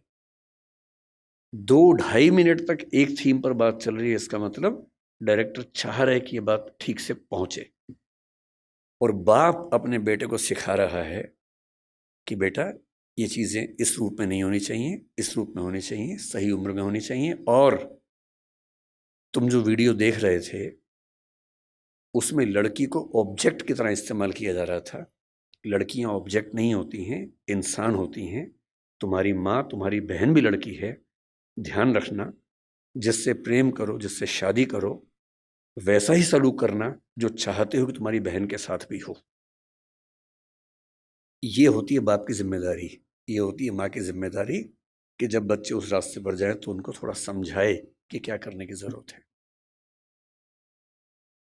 इस दौर में पहली बार ऐसा हो रहा है कि ड्रग्स इतने आसानी से उपलब्ध हैं जो किसी और दौर में उपलब्ध नहीं थे। कंपटीशन जितना कभी नहीं था उतना आज है, इसलिए कोटा में ऐसी घटनाएं रोज सुनने को आ रही हैं हमारे सामने। ग्लोबलाइजेशन ऐसा है कि कम से कम आपकी कम्युनिटी में, क्योंकि आपकी कम्युनिटी एक रिच कम्युनिटी है, जनरली आपके बच्चे देश से बाहर यात्रा करेंगे ही करेंगे, ग्लोबल बिजनेस बनाएंगे, कोई ऐसा बिजनेस बनाएंगे जो कई देशों में चलता हो, तो उनको आना जाना पड़ेगा ही पड़ेगा। एक ऐसी पीढ़ी जो ग्लोबल विलेज से कनेक्टेड है, इंटरनेट से कनेक्टेड है, एआई की दुनिया में है, उसके ऊपर जितने खतरे हैं उतने कभी नहीं थे। इसलिए पहली बात जो मैं कहना चाह रहा था वो ये है कि थोड़ा सा मुस्तैद हो जाने की ज़रूरत हम सबको है। बच्चों पे आरोप लगाना सबसे आसान काम है, तू है ही ऐसा, तू है ही वैसा। सही तरीका ये है कि हम समझे कि हमारी क्या जिम्मेदारी बनती है। मेरा तरीका ये है कि किसी विषय पर बात करने से पहले एकदम बेसिक बात से हम शुरू करें। कि जैसे मुझसे लोग कहते हैं कि भाई पेरेंट के तौर पे हमें क्या करना चाहिए, क्या नहीं करना चाहिए, तो मैं सबसे पहले बोलता हूँ कि मैं कोई खास पेरेंट नहीं हूँ, तो आप मुझे कोई 30 मरखा ना समझें। मैं बहुत सामान्य किस्म का पेरेंट हूँ। तो उतना ही बताऊंगा जो मैंने अनुभव से सीखा है, फेलियर से सीखा है। जिस मामले में मैं अपने बच्चे को नहीं समझा पाया, अब समझ में आया कि हाँ ऐसे होता तो और अच्छा होता, तो मैं उस अनुभव की बात कर सकता हूं। सबसे पहला सवाल अपने आप से यह पूछना है कि हम अपने बच्चों से चाहते क्या है, पर्पस क्या है हमारा। अगर पर्पस स्पष्ट है तो तरीके सारे मिल जाएंगे, अगर पर्पस स्पष्ट नहीं तो तरीके नहीं मिलेंगे। मैं अपने बच्चे को किस रूप में देखना चाहता हूं, अगर ये क्लैरिटी है तो सारे रास्ते क्लियर हैं। तो मैंने अपने आप से पूछा कि मैं अपने बच्चे की जिंदगी में क्या चाहता हूं। तो मैंने 4-5 एरोज निकाले कि क्या मैं ये चाहता हूं, ये चाहता हूं या ये चाहता हूं। एक चीज मैंने सोची कि मैं अपने बच्चे को सफल होते हुए देखना चाहता हूं, सक्सेसफुल। टाइम हो गया? ठीक है ठीक है, आप जितना कहेंगे। 10 मिनट? ये छुप के बोल रहे 10 मिनट, तो मैंने खुल के बोल दिया। तो मेरे सामने 3-4 चीजें हैं कि मैं चाहता हूं कि मेरा बच्चा सक्सेसफुल हो। सब चाहते हैं, आप भी चाहते ही होंगे। सक्सेस का मतलब है खूब पैसा हो, पावर हो, प्रसिद्धि हो, सामाजिक रसूख हो। फिर मैंने सोचा कि नहीं, मैं ये चाहता हूं कि मेरा बच्चा कायदे का इंसान बने, उसमें एम्पैथी हो, पेरेंट्स से, परिवार से, दोस्तों से, समाज से अच्छा संबंध हो, कमिटमेंट्स पूरी करता हो। फिर मुझे लगा ठीक है कमिटमेंट्स, लेकिन मैं चाहता हूं कि मेरा बच्चा इतना मजबूत हो, स्मार्ट हो कि किसी भी चैलेंज को झेल सकता हो, घबराए नहीं। फिर लगा नहीं, मैं ये चाहता हूं कि मेरा बच्चा फिजिकली, मेंटली, इमोशनली फिट रहे, स्वस्थ रहे। फिर मुझे लगा कि सब कुछ हो तो कितना अच्छा है, लेकिन तभी समझ में आया कि सब कुछ तो मेरे पास भी नहीं है, तो मैं कैसे उम्मीद करूं कि बच्चों में हो जाएगा। तब मैंने अंत में एक चीज लिखी कि एज ए पेरेंट मेरी सबसे पहली और आखिरी इच्छा ये होनी चाहिए कि मेरा बच्चा खुश रहे जीवन में। इससे बड़ी क्या इच्छा हो सकती है? आप कहेंगे कि हाँ सक्सेसफुल हो और खुश रहे, ठीक तो है, पर मैं ये कह रहा हूं कि कभी कभी ऐसा हो सकता है कि सक्सेसफुल होकर दुखी रहे, और जैसी सक्सेस आप चाह रहे थे वैसी ना मिलने के बाद भी खुश रहे। और अगर मुझे दोनों में से एक को चुनना हो कि सक्सेसफुल और दुखी, या कम सक्सेसफुल लेकिन खुश, तो एज ए पेरेंट मेरा पहला भाव क्या होना चाहिए? कि वो खुश रहे। क्योंकि मैंने तो ऐसे IAS IPS अधिकारियों को देखा है जिन्होंने आत्महत्याएं कर ली हैं, उनसे बड़ा सफल कौन होगा? मैंने ऐसे बड़े बड़े टाइकून्स को देखा है बिजनेस की दुनिया के, जो खुश नहीं है, जिनसे बात करो तो लगभग रोते रहते हैं रात दिन, लेकिन टाइकून्स हैं, बहुत अमीर लोग हैं। तो मैं ऐसा क्यों चाहूं कि मेरा बच्चा ऐसा हो? तो मैंने एक पिरामिड बनाया जो शायद आपके काम का भी हो। मैं एकदम क्लियर हूं, मैं अपने बच्चे से हमेशा ये बात करता हूं कि भैया मुझे सबसे पहले ये चाहिए कि तुम खुश रहो, बाकी सब सेकेंडरी है। उसके साथ हो जाए तो अच्छा है, नहीं तो मुझे तुम्हारी खुशी से मतलब है, बाकी सब बातें बात की। खुशी कैसे आएगी? खुशी इस बात से आएगी कि मैं उसके ऊपर अपनी इच्छाएं थोपूं नहीं, समझाऊं, परसुएट करूं। अगर मुझे लगता है कि वो गलत रास्ते में, तो मैं समझाऊं कि बेटा ये रास्ता गलत है, रीजन बताऊं, डिस्क्राइब करूं, उसे सही रास्ते पर लाऊं, समझ जाएगा। क्यों नहीं समझेगा बच्चा? पर मैं अपनी जिद में उसके ऊपर उसका करियर इंपोज करूं, नहीं तुम्हें यही करना होगा, तुम्हें इससे ही शादी करनी होगी, तुम्हें ऐसे ही जीवन जीना होगा। तो मैं ऐसे कई लोगों को जानता हूं जो बहुत सफल हैं और अपने माता पिता से, स्पेशली अपने पिता से नफरत करते हैं। नफरत बहुत भारी शब्द है, लेकिन वो नफरत ही करते हैं। वो कहते हैं कि मेरे पिता ने मुझे जबरदस्ती ये विषय दिलवाया, इंजीनियरिंग करवा दी, मेरी इच्छा नहीं थी। मेरे पापा ने मुझे जबरदस्ती IAS का एग्जाम दिलवाया, मेरी इच्छा एकदम नहीं थी, मेरी इच्छा सिंगर बनने की थी। क्योंकि मैं पढ़ने में ठीक था, मैं बन भी गया सिविल सर्वेंट। मैं सिविल सर्वेंट हूं, मैं नौकरी कर रहा हूं ठीक से, पर मुझे मजा नहीं आता है, मैं रोज दुखी होता हूं। और आज भी मेरे पिताजी मुझे कहते हैं, उसने कहा कि मेरे पिताजी मुझे रोज धमकी देते थे कि अगर ये काम नहीं किया तो मैं सुसाइड कर लूंगा, ये कर दो वरना मैं ये कर दूंगा, ये कर दो वरना मैं वो कर दूंगा। और हमारा पूरा परिवार उनके खौफ में जिंदगी जीता रहा। हम सब सफल हैं उनके दबाव की वजह से, पर 3 दिन पहले मेरे पापा ने फिर, ये बात 10 साल पहले की कर रहा हूँ मैं, 3 दिन पहले मेरे पापा ने मुझे फ़ोन किया मेरी शादी के लिए। अब मुझे मार पीट के सिविल सर्वेंट बना दिया है, जो मेरा मन नहीं था। आप कह रहे हैं बेटा लड़की फाइनल कर दी है, इससे शादी करनी है, और मैं किसी को जवान दे चुका था। मैंने कहा पापा मेरी किसी से बात हो गई है। बोले बेटा आत्महत्या कर लूंगा। और उसने कहा कि आज मेरे मन में पहली बार आया कि बोलूं कि कर लो। मैं रोज करूं इससे अच्छा आप एक बार कर लो। मैं 15 साल से कर रहा हूं, एक बार आप भी कर ही लो पापा। अगर इतना इम्पोज करके आपने सफल बना भी दिया तो अपने प्रति जो नफरत पैदा कर लेंगे वो ज्यादा भारी पड़ेगी। इसलिए बच्चे की खुशी का मतलब है ऑटोनॉमी, उसकी इच्छा का सम्मान। हाँ जहां वो गलत है समझाइए, परसुएट कीजिए, कन्विंस कीजिए, दबाव नहीं।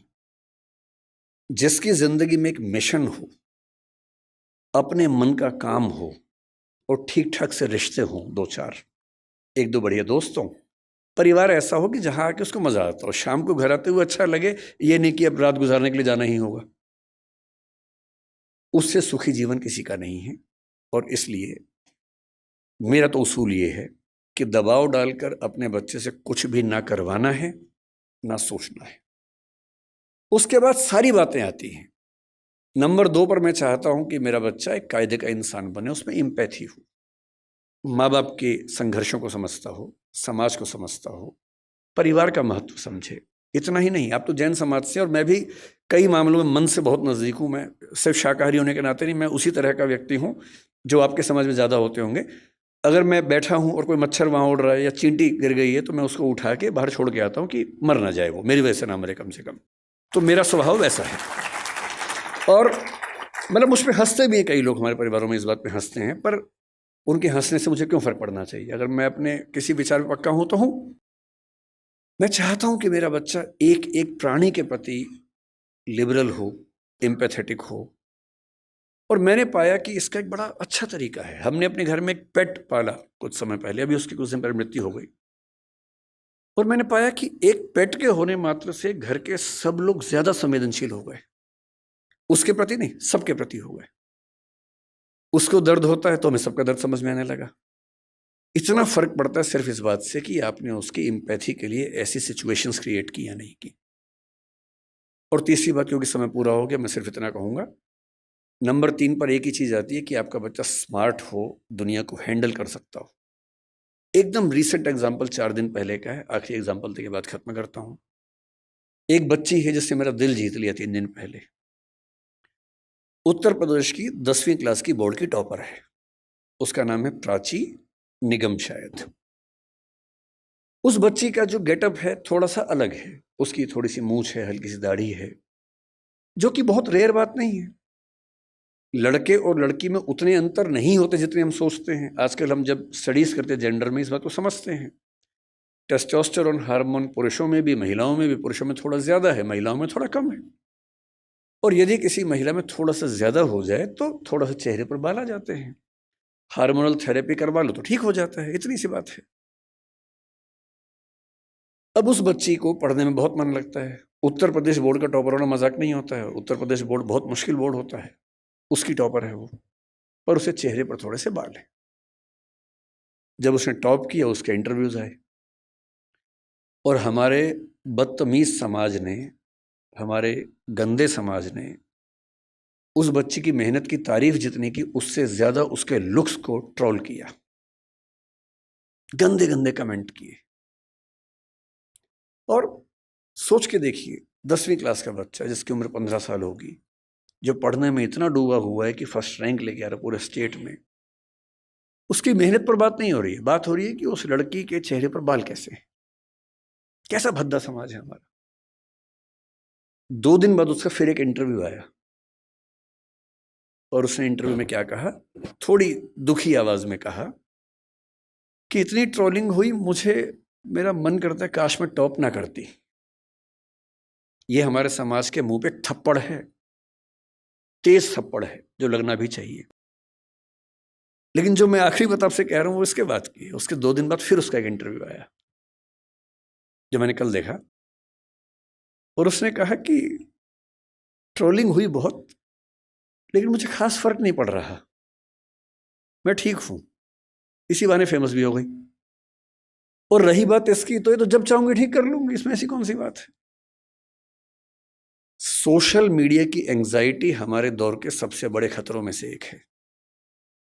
बच्चे फोटो डालते हैं, लाइक कम आते हैं, एंजाइटी हो जाती है। और ऐसे में किसी बच्चे को लाखों लोग ट्रोल करें और वो कहे कि खास दिक्कत नहीं हुई, तो समझ लीजिए उसके पेरेंट्स ने बहुत कमाल किया होगा कि उनका बच्चा इतना साहसी है, इतने बड़े पैमाने की ट्रोलिंग झेल सकता है। अपने बच्चों को ऐसा बनाने की ज़रूरत है, और ये हम सबके साथ होना है। कल कोई ना कोई हमारी फ़ोटो आएगी बाहर, मैं तो झेल चुका हूँ कई बार, मैं तो अक्सर झेलता हूँ चीज़ों को, सबको झेलनी है। कोई आपकी फ़ोटो आएगी, 4 गालियाँ पड़ेंगी, और हम सबकी नेचर क्या है, 10 तारीफ हमको नज़र नहीं आती, एक बुराई हो सारा फोकस वहाँ चला जाता है। रात दिन परेशान रहते हैं कि ऐसा कैसे हो गया, नींद उड़ जाती है। और ऐसे में राष्ट्रीय स्तर की ट्रोलिंग को 10वीं का बच्चा झेल ले, तो मान लीजिए कि ये पेरेंटिंग है जो उनके पेरेंट्स ने की है।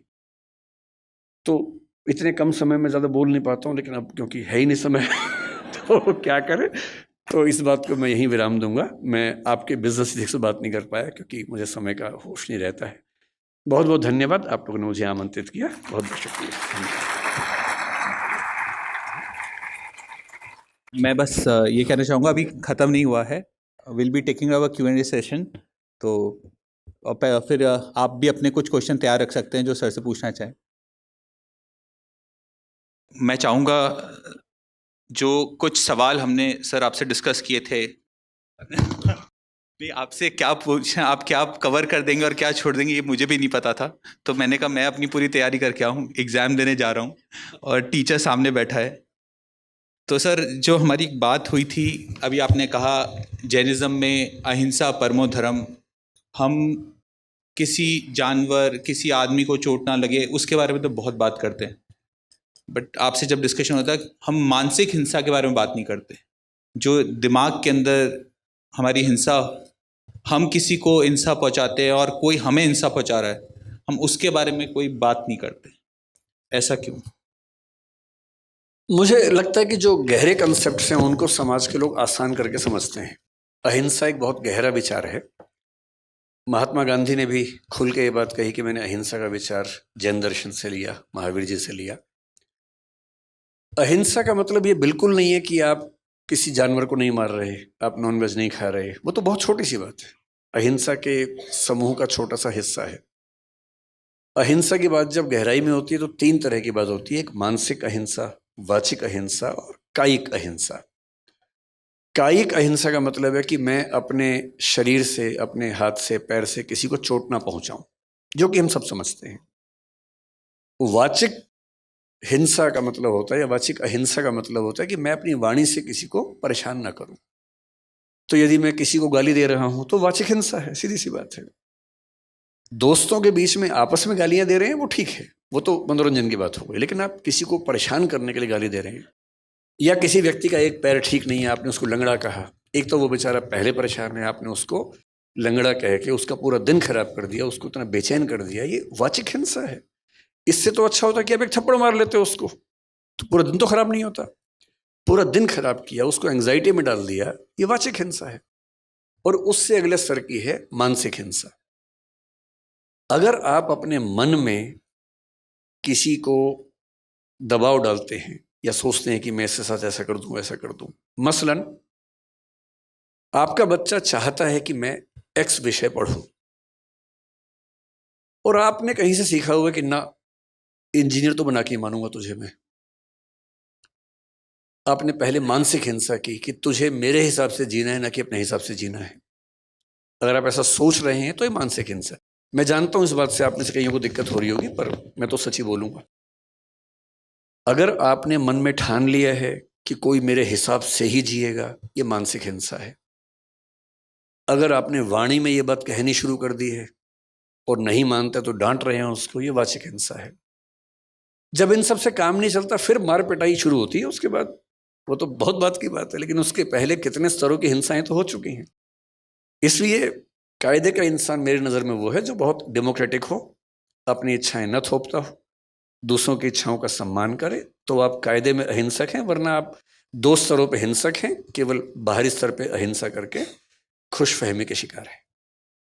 सर ये जो बात है कि हम अपने बच्चों की जो भी वो करना चाहते हैं, बट आज जो माँ बाप होते हैं वो संघर्षों से निकल के आए होते हैं, और जैन कम्युनिटी में स्पेशली जो फर्स्ट जनरेशन एंटरप्रेन्योर्स हैं जिन्होंने आज अपना बिजनेस बनाया, वो उन्होंने इतना एक्सपीरियंस गेन किया है। मेरे हिसाब से बस वो अपने बच्चे को शायद गरीब नहीं देखना चाहते, वो एक चाहते हैं कि वो एक सक्सेसफुल बन जाए, उसका नाम हो जाए समाज में, इसलिए उसको एक तरफ पुश भी करते हैं। तो क्या वो उसको हिंसा ना करते हुए उस तरफ कैसे पुश किया जाए? देखिए, जैन समाज में ये चिंता कि बच्चे गरीब ना हो जाएं, ये तो लाजमी चिंता है नहीं। जितना मैं समझता हूँ आपके समाज को, क्योंकि पूरे देश में कुल मिला के 44 से 46 लाख आबादी है। 44 लाख 2011 में थी, मैं अनुमान कर रहा हूँ कि 24 में वो 47 लाख के आसपास मैक्सिमम होगी, क्योंकि जैन समाज की ग्रोथ रेट भी सबसे कम है, 5% के आसपास डेकेडल ग्रोथ रेट है। तो 15 साल में 7% मान लीजिए, इस समय 3 लाख और बढ़ गए होंगे, 47 लाख के आसपास होंगे लगभग। इतनी ही आबादी है, और ये भारत की नहीं, दुनिया भर की बता रहा हूँ मैं, भारत तो है ही। और इतनी आबादी के पास जितने रिसोर्सेज हैं वो इतने हैं कि 10-20 करोड़ लोग भी पल जाएंगे आराम से, उसमें कोई चिंता वाली बात नहीं है। तो आप अगर ये कह रहे हैं कि हम चाहते हैं कि हमारे बच्चे गरीब ना हो, तो आप ऐसा तनाव मत लीजिए। मैं ये बात मैं और ये बात मैं 2 वजहों से कह रहा हूँ। मैंने आज तक जैन और सिख समाज में गरीब लोग नहीं देखे। मतलब ये देखा है कि कुछ लोग मध्य वर्ग में हैं, निम्न मध्य वर्ग में हैं, लेकिन कोई भीख मांगता वो जैन दिखेगा या सिख दिखेगा, ऐसा दुनिया में नहीं दिखता है।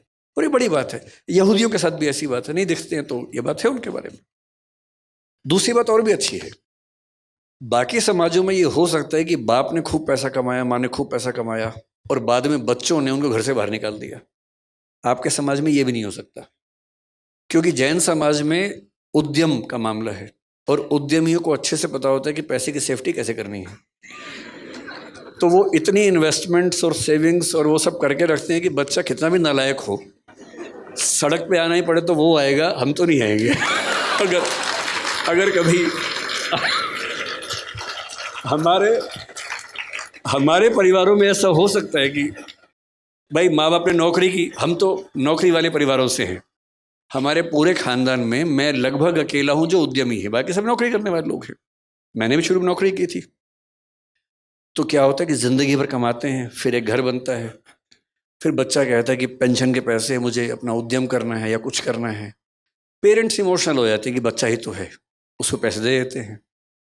फिर 2-4-5 साल बाद नीयत बदल सकती है बच्चों की, फिर एक दिन घर से बाहर फिकवा देंगे पेरेंट्स को। ऐसा हो सकता है, जैसे हमने कुछ घटनाएं देखी।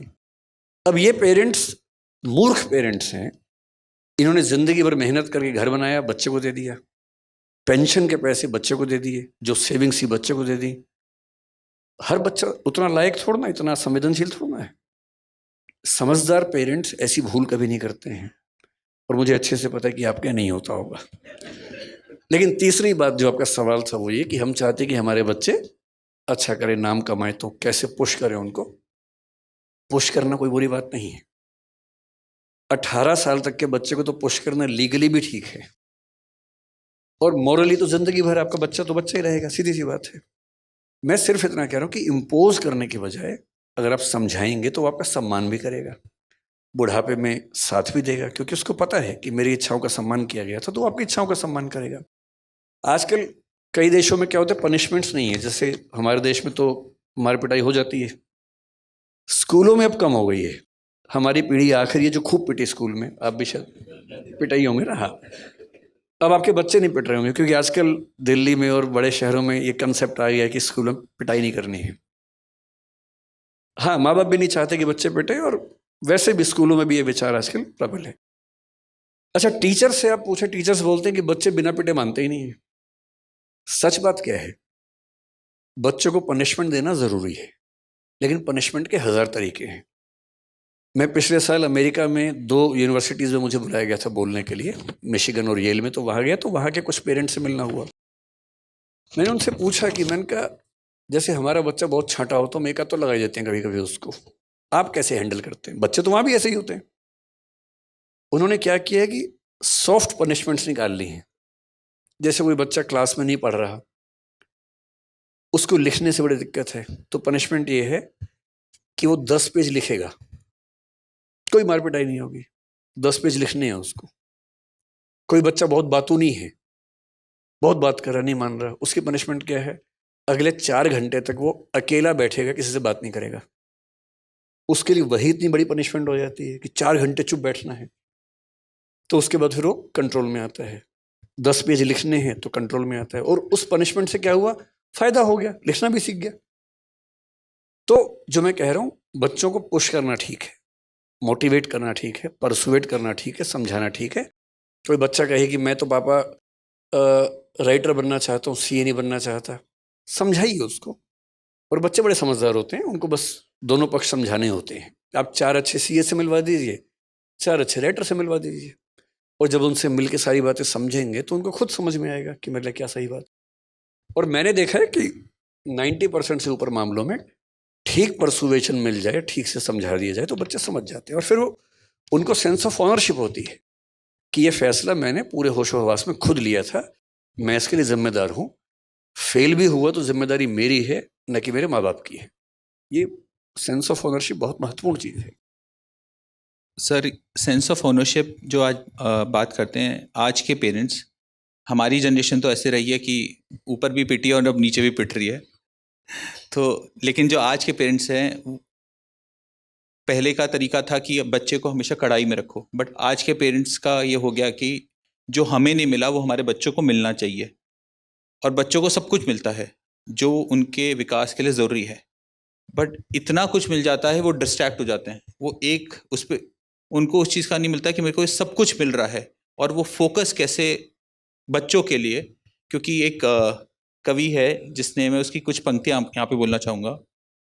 लोहा जितना तपता है उतनी ही ताकत भरता है, सोने को जितनी आग लगे वो उतना प्रखर निकलता है। सूरज जैसा बनना है तो सूरज जैसा जलना होगा, नदियों सा आदर पाना है तो पर्वत छोड़ निकलना होगा। तो बच्चों को कि सब कुछ मिल रहा है तो कैसे एक डायरेक्शन के लिए आगे जाएं? मतलब 3 बातें इसमें हैं। पहली बात यह कि आपने स्ट्रगल किया, हमने स्ट्रगल किया, हम चाहते हैं कि हमारे बच्चों को स्ट्रगल ना करना पड़े। बहुत जेन्युइन सी फीलिंग है।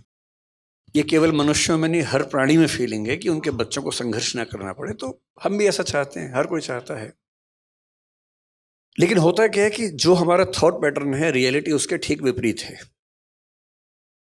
जैसे आप हैं, मैं हूं, और बहुत लोग हैं जिन्होंने बहुत स्ट्रगल करके अचीवमेंट्स हासिल की। जब अपने बच्चों को सुविधाएं देते हैं, उनका लॉजिक क्या होता है कि बेटा हम तो लाइट भी नहीं आती थी, टेबल लैंप जलाते थे। टेबल क्या, वो जो डिबरी वाला होता था, ऑयल वाला जो लैंप होता था, लालटेन जलाते थे, उससे पढ़ते थे। तुम्हें तो एसी, पंखा, कूलर सब कुछ मिला हुआ है, इतने बढ़िया लाइट्स मिली हुई हैं, लाइट भी नहीं जाती है, जनरेटर भी लगा हुआ है। बेटा एक तो हमारे पुरानी पीढ़ी में सब पेरेंट्स का स्कूल नदी के उस पार ही था। हमारा स्कूल तो नदी के उस पार था। मैं परेशान हूं कि सारे स्कूल नदी के उस पार थे, तो लोग इस पार क्यों रहते थे? उसी पार रह लेते। पर सभी के पिताजी नदी के उस पार पढ़ते थे, और नदी पे पुल भी नहीं होता था। नदी पैदल पार करते थे, 10 मील दूर चल के जाते थे, फिर स्कूल में स्ट्रगल होती थी। ये हम सब ने सुना है। लेकिन उनके बच्चों को सुविधाएं बेहतर मिली, हमारे बच्चों को और मिल रही हैं। लेकिन जो सही लॉजिक है वो क्या है? कोई व्यक्ति इतना महान इसलिए बना, इतना अच्छा इसलिए बना कि उसने स्ट्रगल की थी। क्योंकि स्ट्रगल करने से उसके अंदर जो स्मार्टनेस आती है, उसके बिना आ ही नहीं सकता।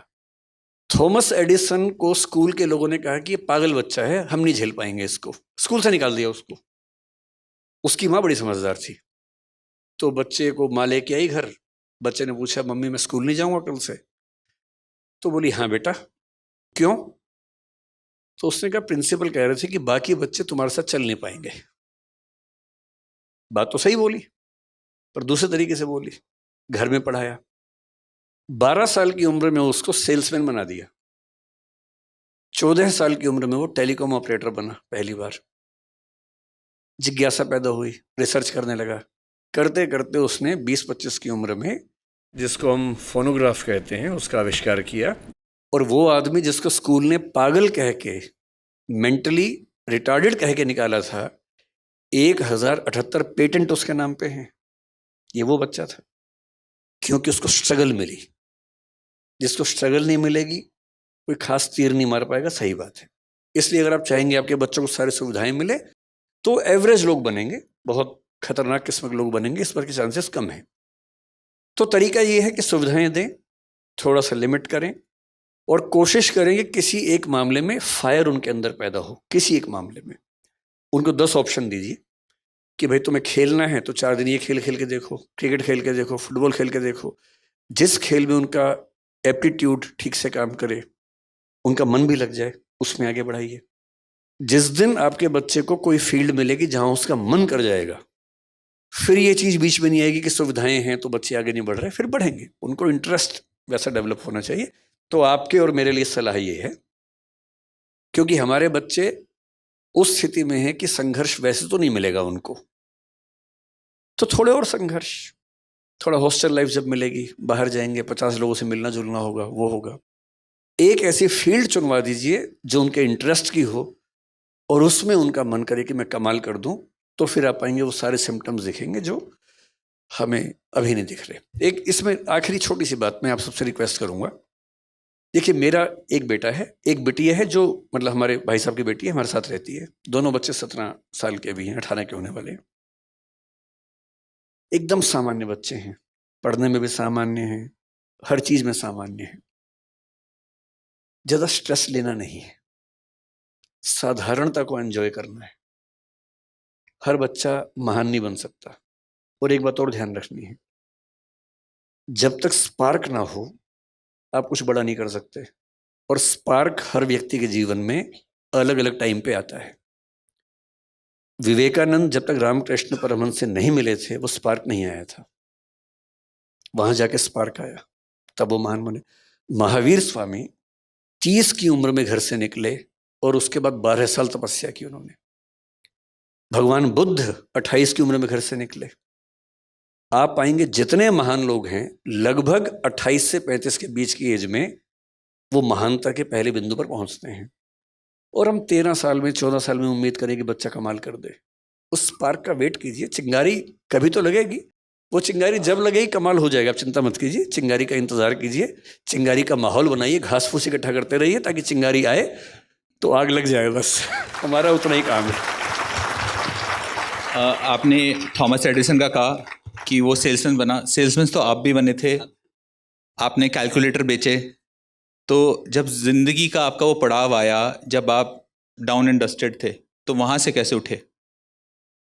मैं 16.5 की उम्र में DU में पढ़ने आया था और घर में कुछ ऐसी दुर्घटनाएं हुई कि मुझे 17.25 साल की उम्र से नौकरी करनी शुरू करनी पड़ी। जैन समाज में शायद ये सामान्य बात है, 15-16 साल में बच्चा गले पे बैठ ही जाता है आपके समाज में। मैंने सुना है कि ऐसी ट्रेनिंग होती है और ये ट्रेनिंग का बड़ा अच्छा तरीका है। क्योंकि जब मैंने पहली बार एक जैन को ये बात बताई, बोला हमारे तो होता ही है, इसमें क्या खास बात है। तो मैंने कहा हमारे नहीं होता भाई, हमारे लिए तो ये अलग बात थी। तो मैंने करीब 17 साल की उम्र में सेल्समैन की नौकरी की, कैलकुलेटर्स बेचता था उन दिनों। अच्छा टाइम था, खूब दुत्कारा जाता था। आप किसी को बेचने जा रहे हैं, वो खरीदने के मूड में नहीं है, आपका टारगेट है नौकरी बचाने के लिए, आप पूरी ताकत लगाएंगे, खरीद ही लो भाई। वो नहीं खरीद रहा है, खराब से बोल भी देगा, गालियां भी सुनेंगे ही आप। पर उसके बिना मजा भी तो नहीं जिंदगी में, थोड़ा वो झेलना जरूरी है। तो मैं बहुत खुश इस बात से, मेरे पेरेंट्स दुखी रहे लंबे समय तक कि जो तुम्हारा करियर बनने का समय था, हमने तुम्हें उस समय स्ट्रगल में डाल दिया। अब तो मेरी माँ नहीं है, 6 साल पहले उनका देहांत हो गया। पर मैंने उनसे हमेशा ये बात कही कि आपको अंदाजा नहीं है कि आपने क्या किया मेरे लिए। अगर आप भी मुझे सारी सुविधाएं देते तो मैं भी एक सामान्य जीवन जी रहा होता। स्ट्रगल्स दी तो उससे चीजें बहुत बेहतर हो गई। तो मैं तो बहुत शुक्रगुजार हूं अपने पेरेंट्स का कि स्ट्रगल्स दी उन्होंने। हो सके तो थोड़ा बहुत हम भी दें स्ट्रगल्स, और उससे अच्छा रहता है। आपने माँ का अपना नाम लिया, मेरा एक क्वेश्चन अब नेक्स्ट इमोशंस को लेके है, और स्वतः यहाँ पे बहुत जेंट्स बैठे हैं उनके लेके है। लेडीज़ फिर भी अपना इमोशंस कहीं ना कहीं निकाल देती है, बट हम जेंट्स एक उम्र के आने के बाद अपना इमोशंस दिखा नहीं पाते। हमें हमेशा बचपन से सिखाया जाता है कि अपने इमोशंस कुछ भी हो आपको छुपा के चलने हैं लाइफ में। इसके बारे में आप क्या बोलना चाहें? लगभग पूरी दुनिया में ऐसा है, कुछ समाजों को छोड़कर। कुछ समाज ऐसे हैं जहां पुरुष खूब रोते हैं, उनका रोना अच्छी बात मानी जाती है, कोई दिक्कत ही नहीं है। महिलाएं रो रही हैं, पुरुष भी रो रहे हैं साथ साथ, कोई दिक्कत ही नहीं है उनको। आपको हंसी आ रही है क्योंकि आप इस समाज से हैं, उनको हंसी भी नहीं आती इस बात पे क्योंकि उनके समाज में नॉर्मल बात है। कुछ ट्राइबल सोसाइटीज हैं ऐसी, जो सो कॉल्ड सिविलाइज सोसाइटीज है, जैसे हम सभ्य समाज हैं। ये सभ्य समाज दरअसल मूर्ख समाज है। ये अपनी बेसिक टेंडेंसी से बहुत दूर निकल गए हैं और बोलते हैं कि हम सभ्य हैं। बहुत सारी ट्राइबल सोसाइटीज हमसे बहुत एडवांस हैं कई मामलों में। तो सभ्य समाज में अगर बहुत पीछे जाएं तो जब सभ्यता शुरू हो रही थी, खतरे बहुत ज़्यादा थे आसपास। अब जब खतरे बहुत ज़्यादा हों, लोग शिकार करते थे। बहुत कम समाजों के पास ये सुविधा थी कि वो कंद मूल खा के जिंदा रह सकें। भारत एक ऐसा अच्छा उदाहरण है। अच्छा, जैन समाज आप देखेंगे, जैन समाज मुख्य रूप से भारत में ही है, पश्चिमी देशों में नहीं है, क्योंकि उतनी सर्दी में आप केवल शाकाहार और दिगंबर परंपरा के साथ नहीं रह सकते, तो इसलिए जैन समाज आपको वहाँ नहीं दिखता है। रेतीले देशों में, मिडिल ईस्ट में जैन समाज नहीं है क्योंकि वहाँ शाकाहार से काम नहीं चलता है। तो शाकाहारी समाज जिसकी जिद है कि हम शुद्ध शाकाहारी, जो आलू तक नहीं खाएंगे, जो अभी कई चीज़ों की बात चल रही थी हमारी कि हम अदरक भी नहीं खाएंगे, हम हल्दी भी, जो हरी हल्दी नहीं खाते हैं, हम शक्कर जो और जिमिकंद वो नहीं खाएंगे। हम इस लेवल तक जब शाकाहार को लेकर चलेंगे तो सीधी सी बात है, आप उसी देश में रह पाएंगे जहाँ सारी ऋतुएं होंगी और अच्छी खेती होगी। वो दुनिया में बहुत कम देशों में होता था। ग्रीनलैंड में जैन समाज नहीं चल सकता, सीधी सी बात है, क्योंकि वहाँ संभव नहीं है सब चीज़ें। तो अधिकांश समाजों में पुरुषों ने शिकार किया जिंदा रहने के लिए। महिलाएं गर्भवती होती थी, उस समय तो कॉन्ट्रासेप्टिव्स भी नहीं थे, बार बार गर्भ होता था। 13-14 की उम्र से 35, 36, 38 की उम्र तक लगातार एक बच्चा हुआ, फिर दूसरा हुआ, क्योंकि 20 होंगे तो 2 बचेंगे, 18 मर जाएंगे। तो महिलाएं लगातार माँ बन रही हैं और बच्चे पाल रही हैं। पुरुष की जिम्मेदारी है कि बाहर जाके कुछ लाना है खाने को, शिकार करना है। शिकार करने गए हैं तो शिकार हो जाने का खतरा भी है, सीधी सी बात है। तो उस समय के पुरुषों की जो परवरिश हुई वो ये थी कि उनको बहुत साहसी होना है, लड़ाकू बनना है।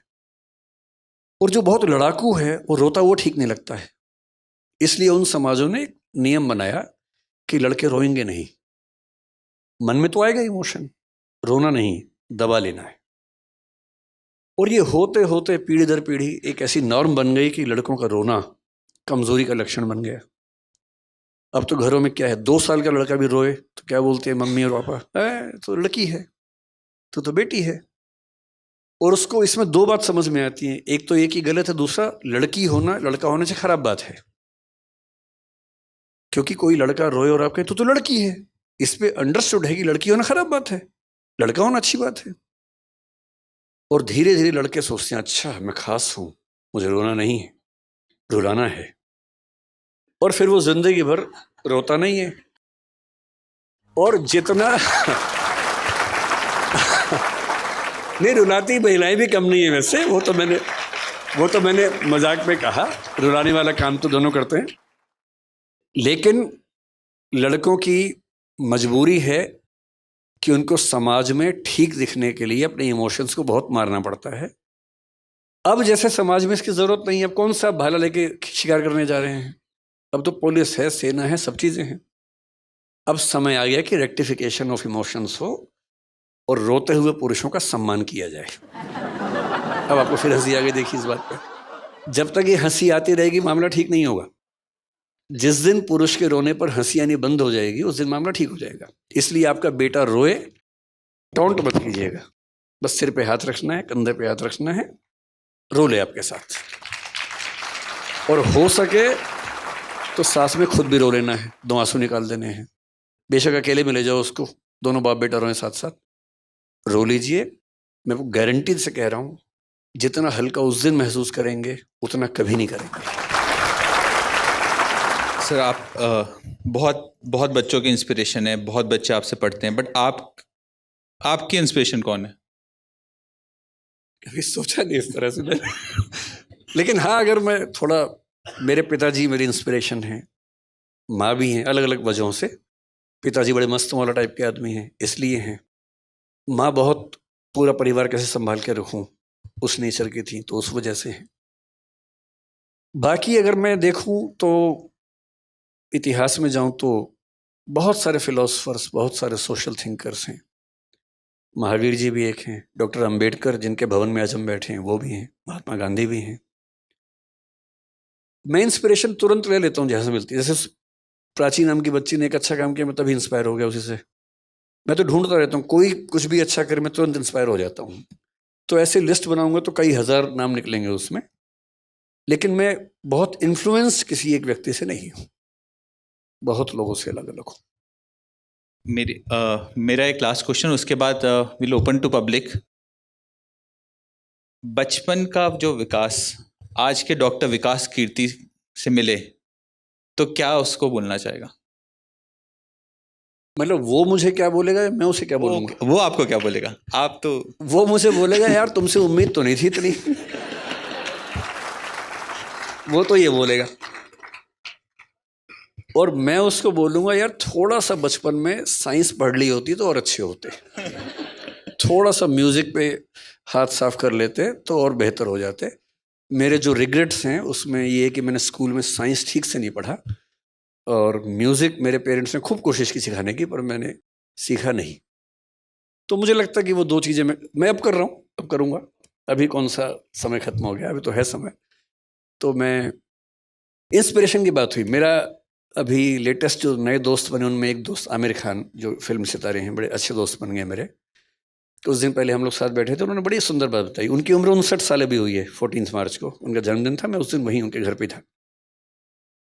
वो आदमी आजकल म्यूजिक सीख रहा है। रोज शाम को एक टीचर आती है सिखाने के लिए म्यूजिक, वो म्यूजिक सिखाती है, वो सीखता है।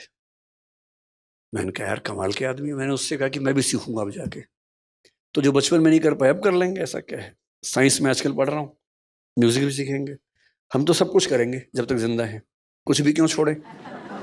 सीखने की कोई उम्र नहीं होती, जब चालू करो तब सवेरा। तो अब मैं क्वेश्चन यहाँ पे पब्लिक से लेना चाहूँगा। सबसे पहले can we have the mic? नमस्कार साहब, आपकी तारीफ तो जितनी भी की जाए कमी है, क्योंकि आज जिस हिसाब से सेकंड जनरेशन के लोग भी यहाँ आए हैं, बच्चे जो आपसे बहुत ज़्यादा इन्फ्लुएंस हैं आए हैं, तो वो आपका अट्रैक्शन हम समझ सकते हैं कि कितना मजबूत है इस फैकल्टी में। मेरा एक सोच था जो मैं आपसे थोड़ा क्लैरिटी चाह रहा हूँ। नारायण मूर्ति जी ने इन्फोसिस फाउंड किया, सर्टेन प्रिंसिपल और वैल्यू सिस्टम को लेके करा। उसका उन्होंने टेक ओवर किया मिस्टर सिक्का ने, और उन्होंने भी कोशिश करी कि कुछ चलाने की कोशिश करें, बट उन्होंने माइनर चेंजेस किए for succession of the company. लेकिन वो मिस्टर नारायण मूर्ति को ठीक नहीं लगे कि बोले जो मैंने वैल्यू सिस्टम एक बना दिया है इस कंपनी के लिए, उस वैल्यू सिस्टम पे ये काम नहीं हो रहा है, और he was force to resign. तो उसमें बहुत ज़्यादा कंट्रोवर्सी हुई, सब लोगों की डिफरेंट ओपिनियन थी। आपकी इसमें क्या ओपिनियन है कि whether mister Narayan Murthy was right और मिस्टर सिक्का वॉज राइट? मतलब प्रॉब्लम ये है कि मुझे बहुत डिटेल में पता नहीं है कि वहाँ क्या हुआ, इसलिए मैं स्पेसिफिक कमेंट तो नहीं कर पाऊँगा। अगर वो वैल्यू सिस्टम मुझे पता हो और डेविएशन क्या हुआ तो मैं बता पाऊँगा। पर मुझे ये ज़रूर लगता है कि अगर कोई कंपनी किसी बेसिक वैल्यू सिस्टम पे बनी है और उसका प्रमोटर अभी भी उसका मेजर शेयर होल्डर अगर है, तो उसकी अप्रोच को तो मानना लाजमी बात है। और मेरा अपना मानना ये है, जैसे एक व्यक्ति का व्यक्तित्व होता है वैसे कंपनी का भी होता है, जिसको हम ब्रांड कहते हैं। और अगर कोई कंपनी अपने ब्रांड इमेज से, अपने वैल्यू सिस्टम से दूर जाएगी, तो नज़दीक में दिखे ना दिखे दूर जाके नुकसान उसका होगा ज़रूर। तो यही चीज़ तो रोज़ फैमिली में होती है साहब। पेरेंट ने एक वैल्यू सिस्टम बना दिया, बेटा उस वैल्यू सिस्टम को नहीं करना चाह रहा, वो अपना डिविएट कर रहा है। तो यही तो जो आपने पेरेंटिंग बताया उसमें यही तो आज इशू हो रहा है कि भाई मैंने एक एथिक्स बना दिए, एक मॉरल वैल्यूज़ बना दी, बट वो आज की जनरेशन के हिसाब से उनको लगता है कि नहीं चेंज आना चाहिए। तो वहाँ पेरेंटिंग में कितना कॉम्प्रोमाइज़ करना चाहिए? इसमें ये बात अलग हो गई, ये ठीक वो बात नहीं। फादर ने वैल्यू सिस्टम बनाया, मतलब पहली बात तो फादर मदर ने मिलके बनाया तो ज़्यादा अच्छा है, केवल फादर बनाई अच्छी बात नहीं है, दोनों मिलके बनाए तो ज़्यादा अच्छा रहता है। अब मैं इसमें सारी अच्छी अच्छी बातें नहीं बोलूँगा, जैन समाज की अच्छी अच्छी बातें मैंने खूब बोली, मैं कुछ बुरी बातें बताऊंगा सर आपको। एक चीज़ मैं वो जो बोलना चाहेंगे उसमें मैं ऐड कर देता हूँ, जो बेसिकली हमारे यहाँ का जो कहना चाहेंगे जनरेशन गैप और कम्युनिकेशन गैप, ज़्यादा है। जनरेशन गैप और कम्युनिकेशन गैप। मैं उस पर आने से पहले एक बात आपको बताता हूँ। जैन समाज के जो स्टैटिस्टिक्स आप पढ़ेंगे बहुत इंटरेस्टिंग है। बहुत कम संख्या, रिसोर्सेज बहुत ज़्यादा, उद्यमशील व्यक्तियों की आबादी सबसे ज़्यादा है, पर कैपिटा इनकम में जैन समाज भारत का सबसे अग्रणी समाज है। पढ़े लिखे लोगों में 94% से ऊपर जैन लोग हैं, जो भारत के किसी भी धर्म से ज़्यादा है। ये बात भी सही है। दो और फैक्ट्स हैं। एक पॉपुलेशन होती है कार्यशील जनसंख्या, वर्किंग पॉपुलेशन। वर्किंग पॉपुलेशन में पुरुषों में जैन समाज भारत के किसी भी धर्म से आगे है, और महिलाओं की वर्किंग पॉपुलेशन में परसेंटेज में जैन समाज भारत में सबसे पीछे है। इधर भी टॉप पे है, उधर भी टॉप पे है। और हमें अपने समाज को समझने के लिए केवल तारीफ नहीं सुननी है, ये भी देखना है कि हम कहाँ पीछे हैं। तो मैं जो कहना चाह रहा हूँ, परिवार का वैल्यू सिस्टम पहली बात तो केवल पुरुष क्यों बनाए, पुरुष महिला मिलकर बनाए, अपने बच्चों को समझाएं, सिखाएं। जो डाउट है, एक शब्द वैल्यू है, एक नॉर्म है।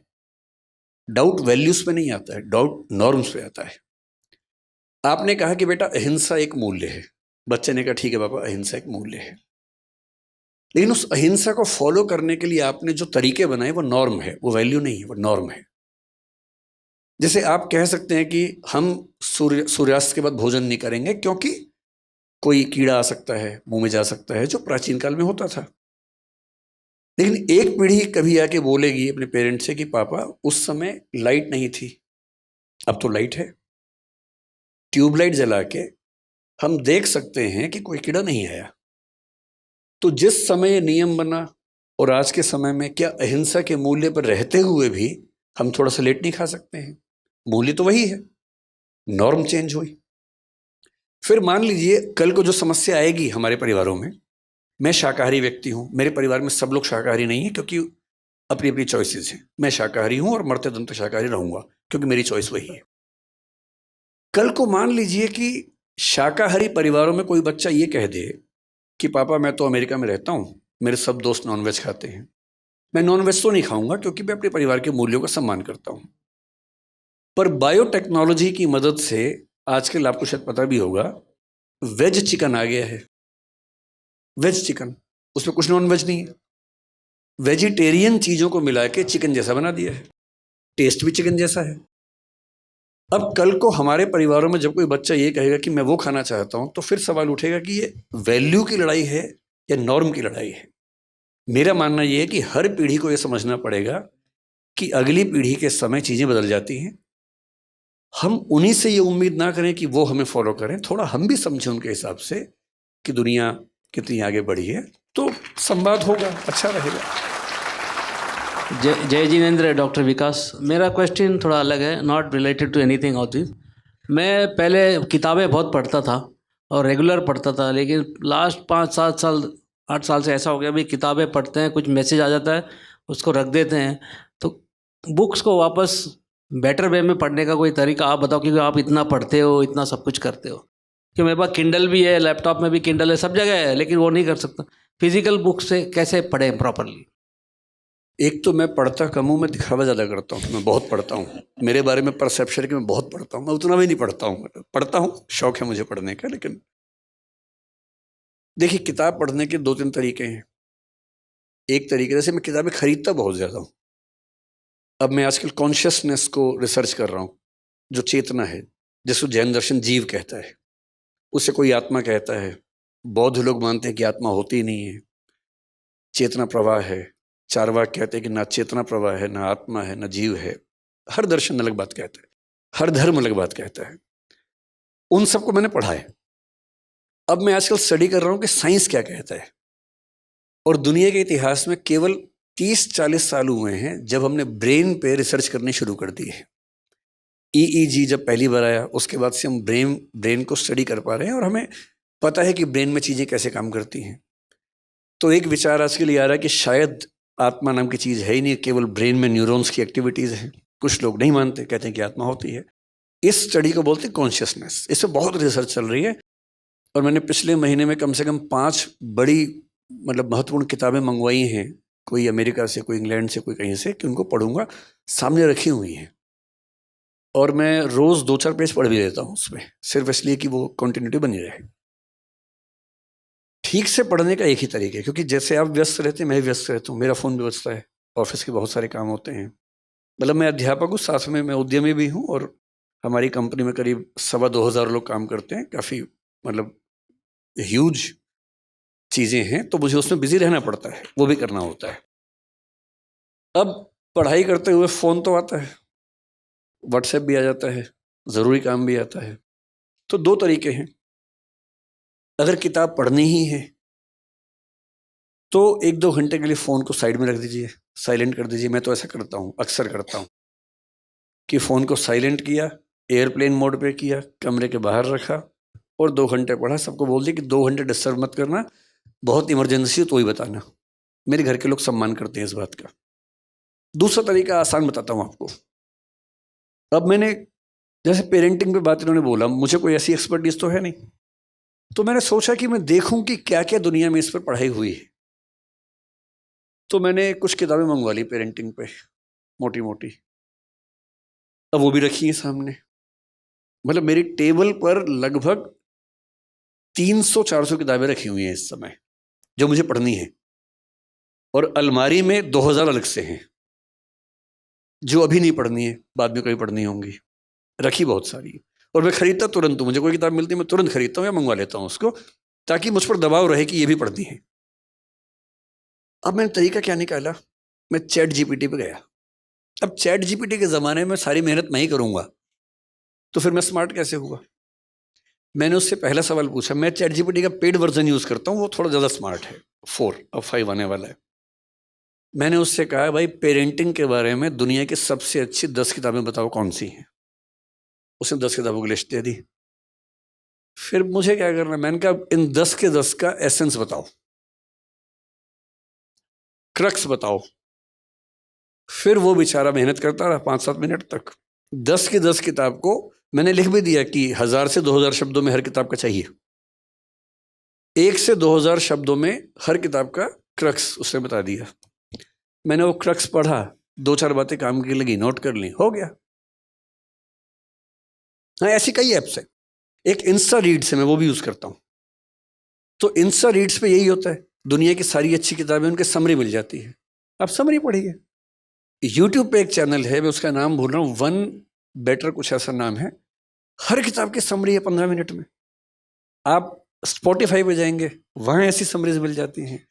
ऑडिबल पे जाइए, वहाँ समरीज मिल जाती हैं। तो आप किताब पढ़ना पुराने ज़माने की बात है, आज तो किताब सुनने की चीज़ है।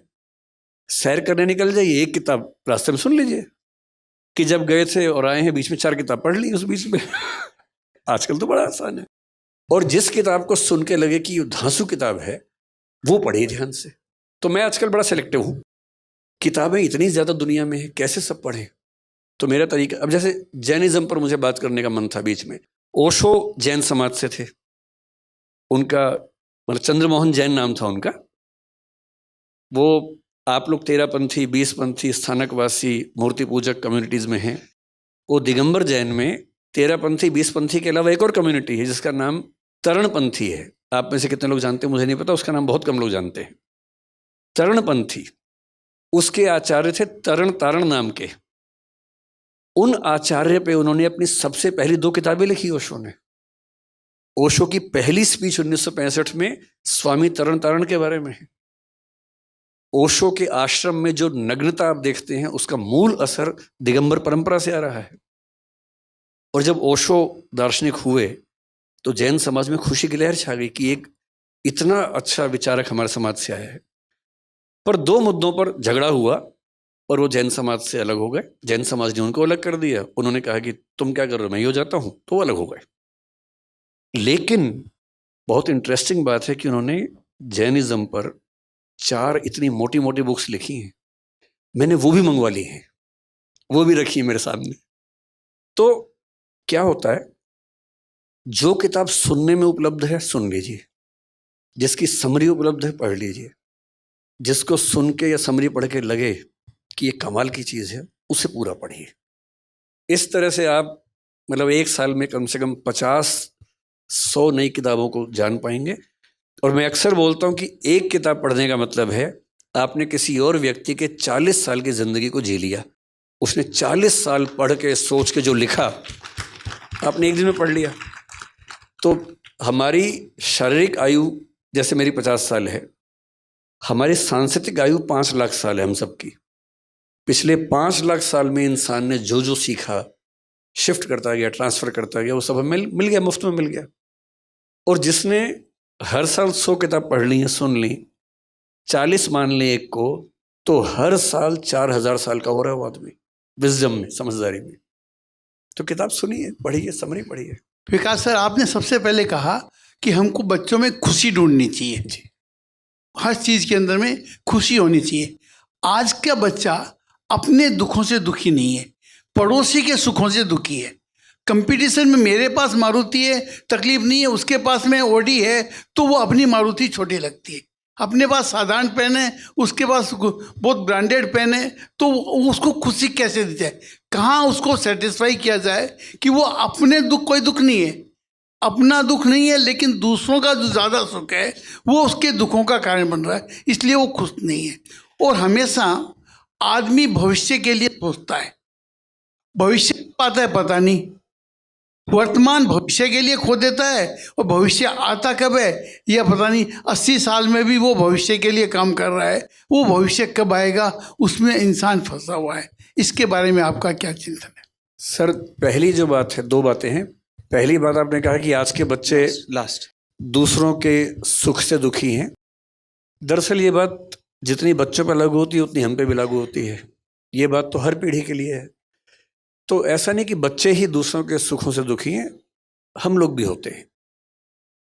पर बच्चे गहराई में समझ नहीं पाते क्योंकि वो छोटे हैं, उनका भी विचार करने का कौशल उतना नहीं है। 30-35 की उम्र के बाद धीरे धीरे हम समझने लगते हैं कि जो है उसमें खुश होना सीखो, हर चीज़ नहीं मिल सकती है। तो मेरे ख्याल से बच्चों को समय दीजिए, समय आएगा तो वो इन बातों को समझेंगे कि हर चीज़ जीवन में नहीं मिलती है। और इसका तरीका जो अच्छा होता है वो ये,